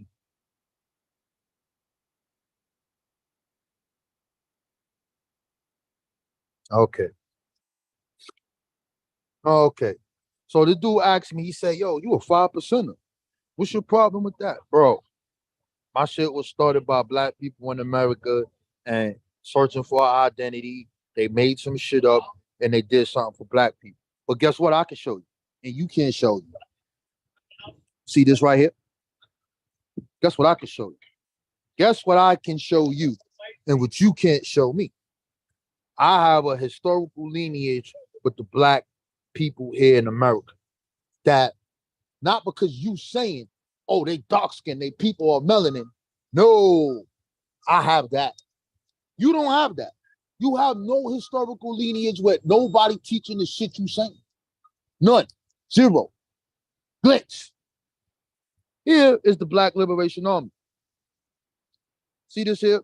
COINTELPRO, destruction of the Black Panther Party force members underground and gave rise to the Black Liberation Army, a new African guerrilla organization. The BLA continued to struggle by waging urban guerrilla warfare across the United States through highly mobile strike teams. Or any of you Aboriginals, I'm not an African, I always been here, we the Chickamauga niggas or whatever you want to call yourself there. Nope. Oh, he got the name Geronimo. Jijaga. See this? Anyway, let's go down. Other new African freedom fighters attacked, hounded, and captured during the same general era were Amari Abadali. You know who that is? Huh?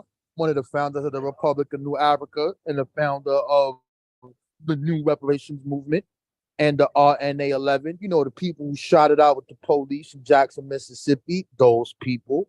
The Mau Mau of Chicago.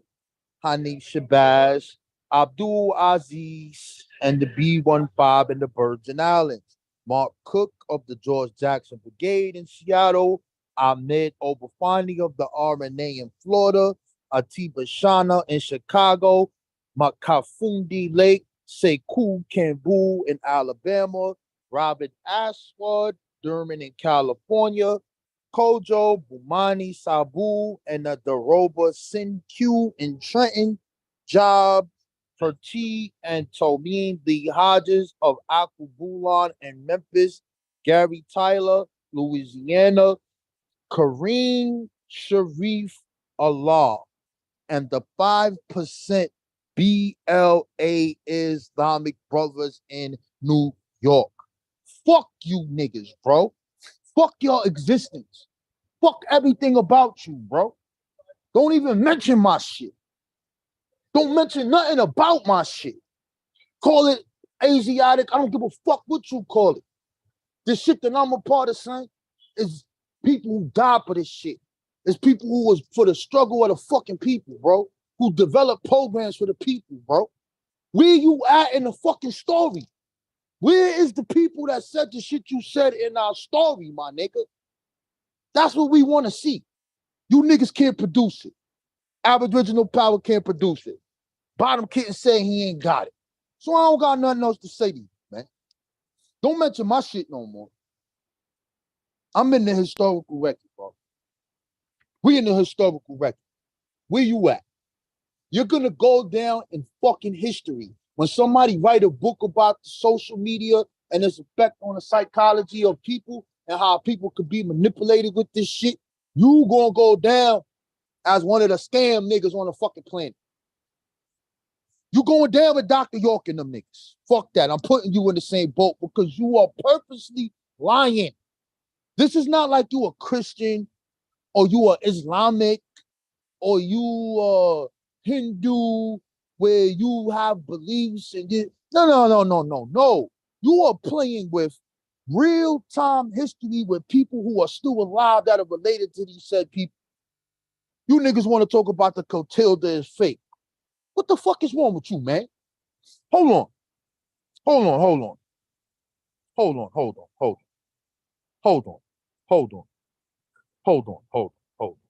gonna give you something else. We're gonna give you something else. We're gonna give you something else. We're gonna give you something else. We're gonna give you something else. We're gonna give you somebody else. You niggas, man, the worst. The worst. The motherfucking worst. The worst. The shit is a lie, right? It's a lie, right? Shit is a lie. You ain't got no shit. You just got a piece of board, a cardboard. How you know that's the content? You ain't got no slave ships. Fuck is you talking about, bro?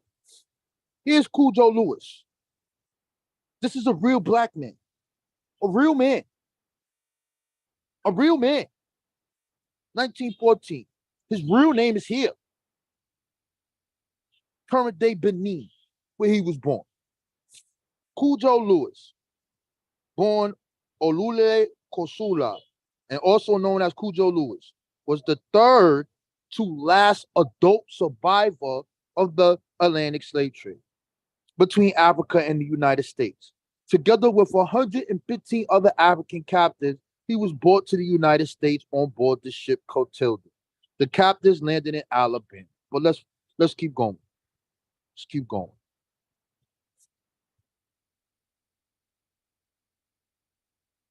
In the first quarter of the 20th century, Lewis began to serve as an informant for scholars and other writers, sharing the history of the Clotilda Africans and traditional stories and tales. Emma Langdon Roche, a mobile-based writing and artist, interviewed Lewis and the other survivors for her 1914 book, Historic Sketches of the South. She described their captive in Africa, enslavement, and lives in Africa Town. Lewis interviewed by Zara Neela Hurston, then a graduate student. So hold on, bro. What you gonna say about this shit, my nigga? They paid him to make up this story. That's what you gonna say. You gonna say the rest of them was paid to make this fucking story up? You did, ain't you the niggas that say, yo, respect your fucking grandfather or respect your people's story? Y'all niggas is fucking ops, bro. I swear, bro, I think y'all ops, bro. I'm done, man. I don't got nothing else to say, bro. Don't worry, I'm gonna leave you alone now. You can go back and you could have your internet parties now. I'm done with y'all. I'm done with y'all, bro. I'm done. I'm done. I'm done with y'all. Oh, y'all said I'm not sharing my screen. I wasn't sharing the screen. I put it back. Nah, that part showed. The other part didn't know. What part didn't show? That one showed. The one you was talking about before. That one didn't come up. What was I talking about before? The book? Conversation. Oh, the 5% of book? Yeah. Oh, yeah, it's on here right. Oh, it's on here right now. If y'all didn't see it, it's here. Hold on. We want to make sure that we got it right here now. We don't want to play no games. See right here? The new African prison struggle. You see the Black Liberation Army. And I was reading down here, and it said Kareem. Oh, let's blow it right here. Kareem Saif Allah and the 5% of BLA Islamic Brothers in New York. Right here. So if you didn't see it, there it is right there. That's what I was reading. It's about the Black Liberation Army, and this book is called Imprisoned Intellectuals, America's Political Prisoners' Right on Life, Liberation, and Rebellion. And you can see the comrade there, Emperor motherfucking George Jackson.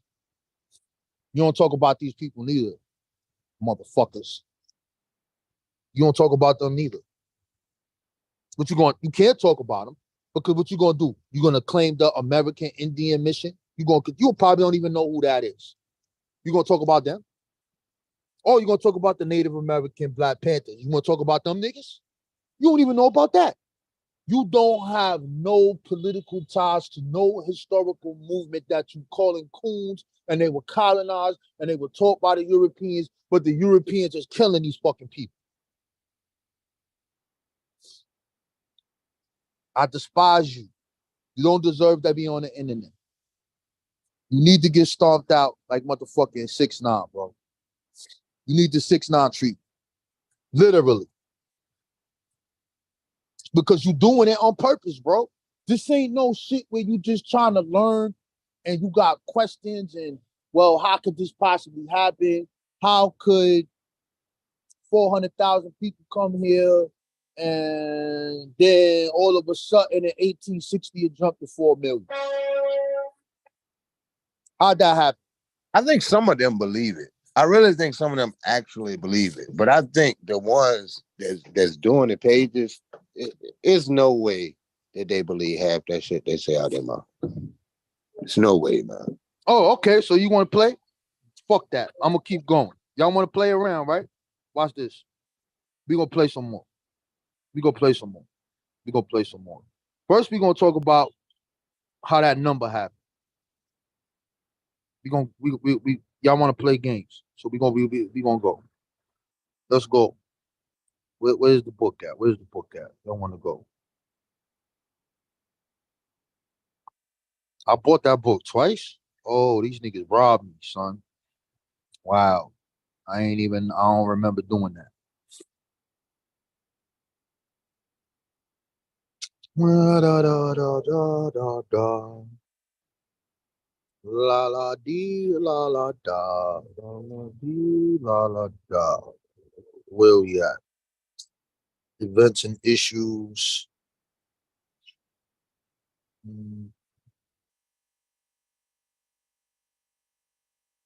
Y'all want to play?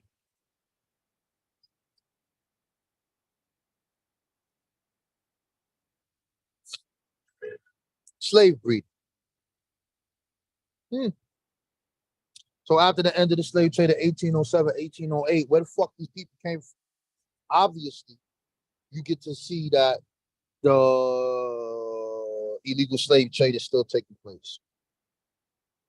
In any event, the patterns of Africans' enforced migrations and settlement were basic to the development of the slave family and society. In a world where African men outnumbered African women, not surprisingly, slave reproduction was low.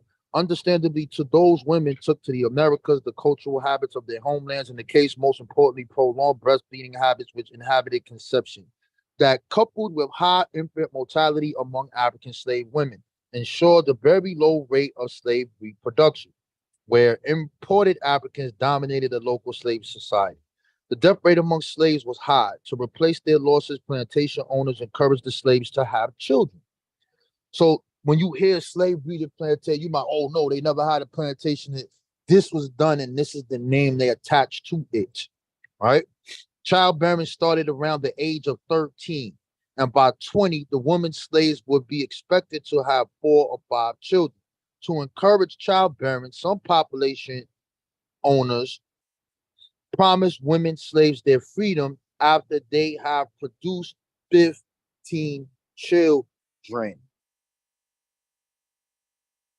Charles Bell, a slave from Maryland, commented on a slave market that sold pregnant slaves. The stranger, who was a thin, weather-beating, sunburned finger, then said he wanted a couple of breeding wrenches and would give as much for them as they would bring in Georgia. He then walked along our line, blah, blah, blah, blah, blah. In all, Maryland, the one was 22 and the other one 19. The first was already the mother of 7 children and the other of 4, that he had himself seen the children at the time he brought their mothers, and that such wenches would be cheap at $1,000. Young women were often advertised for sale as good breeding stock. What the fuck you gonna do when I start pulling up slave fucking ads where they're putting this in there? What you gonna do? What you gonna do? So now if you want to ask about it, let's get deeper. Hold on. Let's get deeper. Let's get deeper. Let's get deeper. You know I got this shit. You know I got this shit. You know I got this shit. I got it. Luke was the, hold on. First and foremost, these are slave narratives which you're looking at. This is what you're looking at. This is what you're looking at. Take it from the American slave narratives. My grandfather on my father's side, Luke Blackshear, was a stock Negro. Let's see what the next page says. Luke was the father of 56 children. He trying to catch Dr. York and was known as the giant breeder. He was brought and given to his young mistress. Yo, son, this shit just go on and on. I don't got to keep reading. So you want to know how these numbers happen? That's how they happen. I can keep going. I can keep going. I can show you what Thomas Jefferson called it. They called it natural increase. That's what they called it. I can keep showing you that. You fucking idiots don't read no fucking books. You are a fucking disgrace. But anyway, where was I going to go from here? There was something else I wanted to say. Oh, yeah. Oh, yeah. Let's go over here. Let's see what the Black Indians say. Let's see what the Black Indians say. Yeah. Yeah. Oh, Black Indian slave narratives. Whoa. Whoa. Whoa.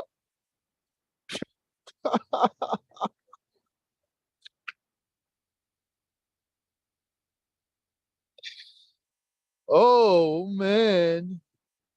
Meet Fanny Mac. Yes, my father was a full-blood African. He was about 18 years old when they brought him over. He came from near Liberia. He said his mother's name was Cheney, and that's where I gets my name. He said they want no winter. Wait, he said Dar want no winter where he came from, and if they felt like it, they could go stark naked. He wore a slip made of skins of wild animals that come down to his knees. When ships would land in Africa, the black folks would go down to watch them, and sometimes they would show them beads and pretty things they carried on the ship. One day when my daddy and his brother Peter were standing around looking, the boss man asked them if they wanted to work and handed them a package to carry on the boat. When they got in there, they see so many curious things, they just wander around looking. And before they know it, the boat has pulled off from the landing. And this is way out in the water and can't help themselves. So they just brought them over to Georgia and sold them. There was a boatload of them all stolen. They sold my daddy and Uncle Peter to Mr. Holland. He was put up on a block and Mr. Holland bought him. That was in Doubting Gaggle. My daddy said in Africa they didn't live in houses, blah, blah, blah, blah, blah. They didn't make crops, blah, blah, blah, blah, blah. All through this shit. Yeah. Black Indian slave narratives. Motherfuckers. Yeah. And fuck with me if you want. Come over here if you want. Come fuck with me if you want. I'm dangerous with this motherfucking phone. I'm doing this shit on the phone. I'm dangerous on this motherfucker. This shit is like an AK-47. I will shoot every fucking thing you say down. So about pressing a button. And then you like, I'm going to the, oh, you just Googling that shit. Nigga, I'm going to the book that I'm just pulling up random books and going to the shit and everything I want to talk about is underlined. You motherfuckers. Yeah. Bottom Kid can't do that. He can't do that. Black people, man, stop being scammed, bro. And with that, if you learn something, I'm going to say peace. Hit the Cash App if you want. If not, oh well. Let me see if any questions are in the chat. Any questions in the chat? Vanessa, peace. Julanda, peace. Cujo, peace. The red for the past spot. Why they keep saying no screen? There was no screen on? I thought who in Now here we with saw me? the last part. Oh, it was that Black Liberation Army y'all didn't see, right? Yeah, okay. Just wanted to make sure, man. Let me see who else is in here. No Aboriginals. Ain't none. Guess I ran them in they in the internet TPs, man. Oh well. I know they don't want to fight me, so I'll leave them alone. I'm not talking to Atantinus one. That shit is a fucking horrible. I already showed that debate. Got your ass whooped. Cheap Holiday already beat you up. You're corny. And ain't nobody else, bro. So hey, You man. posted that video? What I went video? to a funeral that day when you got into the debate with old boy. Yeah, that's up there somewhere in there. Yeah, I look for it. Garfield posted. Nigga was getting killed up there. He ain't know what to do with himself. Dying a slow death. But I'm out of here, man. Any questions, comments, concerns? I'll put the link in one time just in case there's a Aboriginal straggler hiding somewhere in the background. You know what I'm saying? And I'm done, man. But that being said, I think I think I did enough. I think I touched on enough topics for that.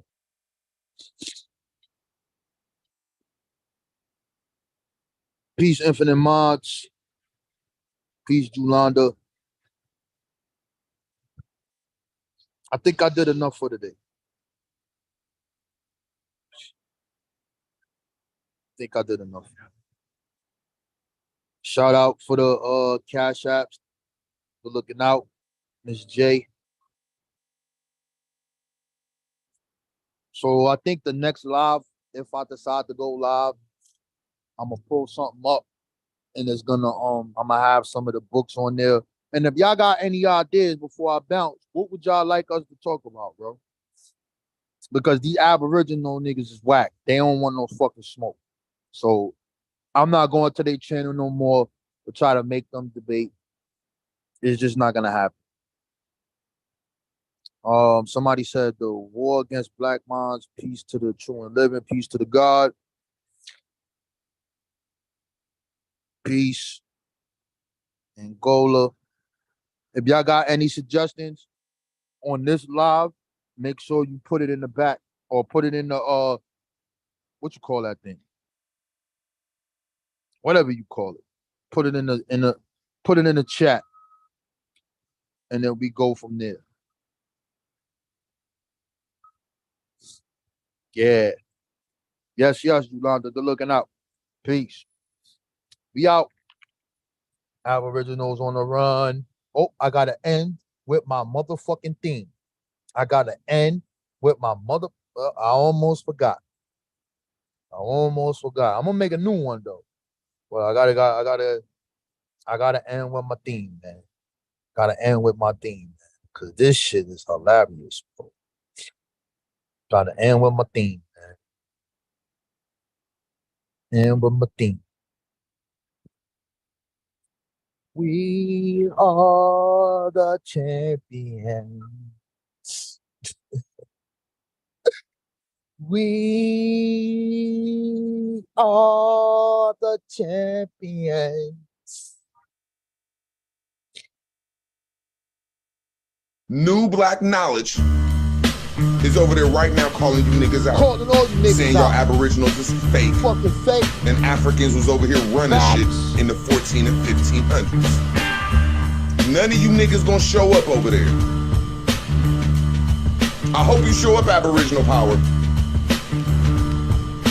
I hope you show up for me. That's all I'm saying. I hope you show up for me.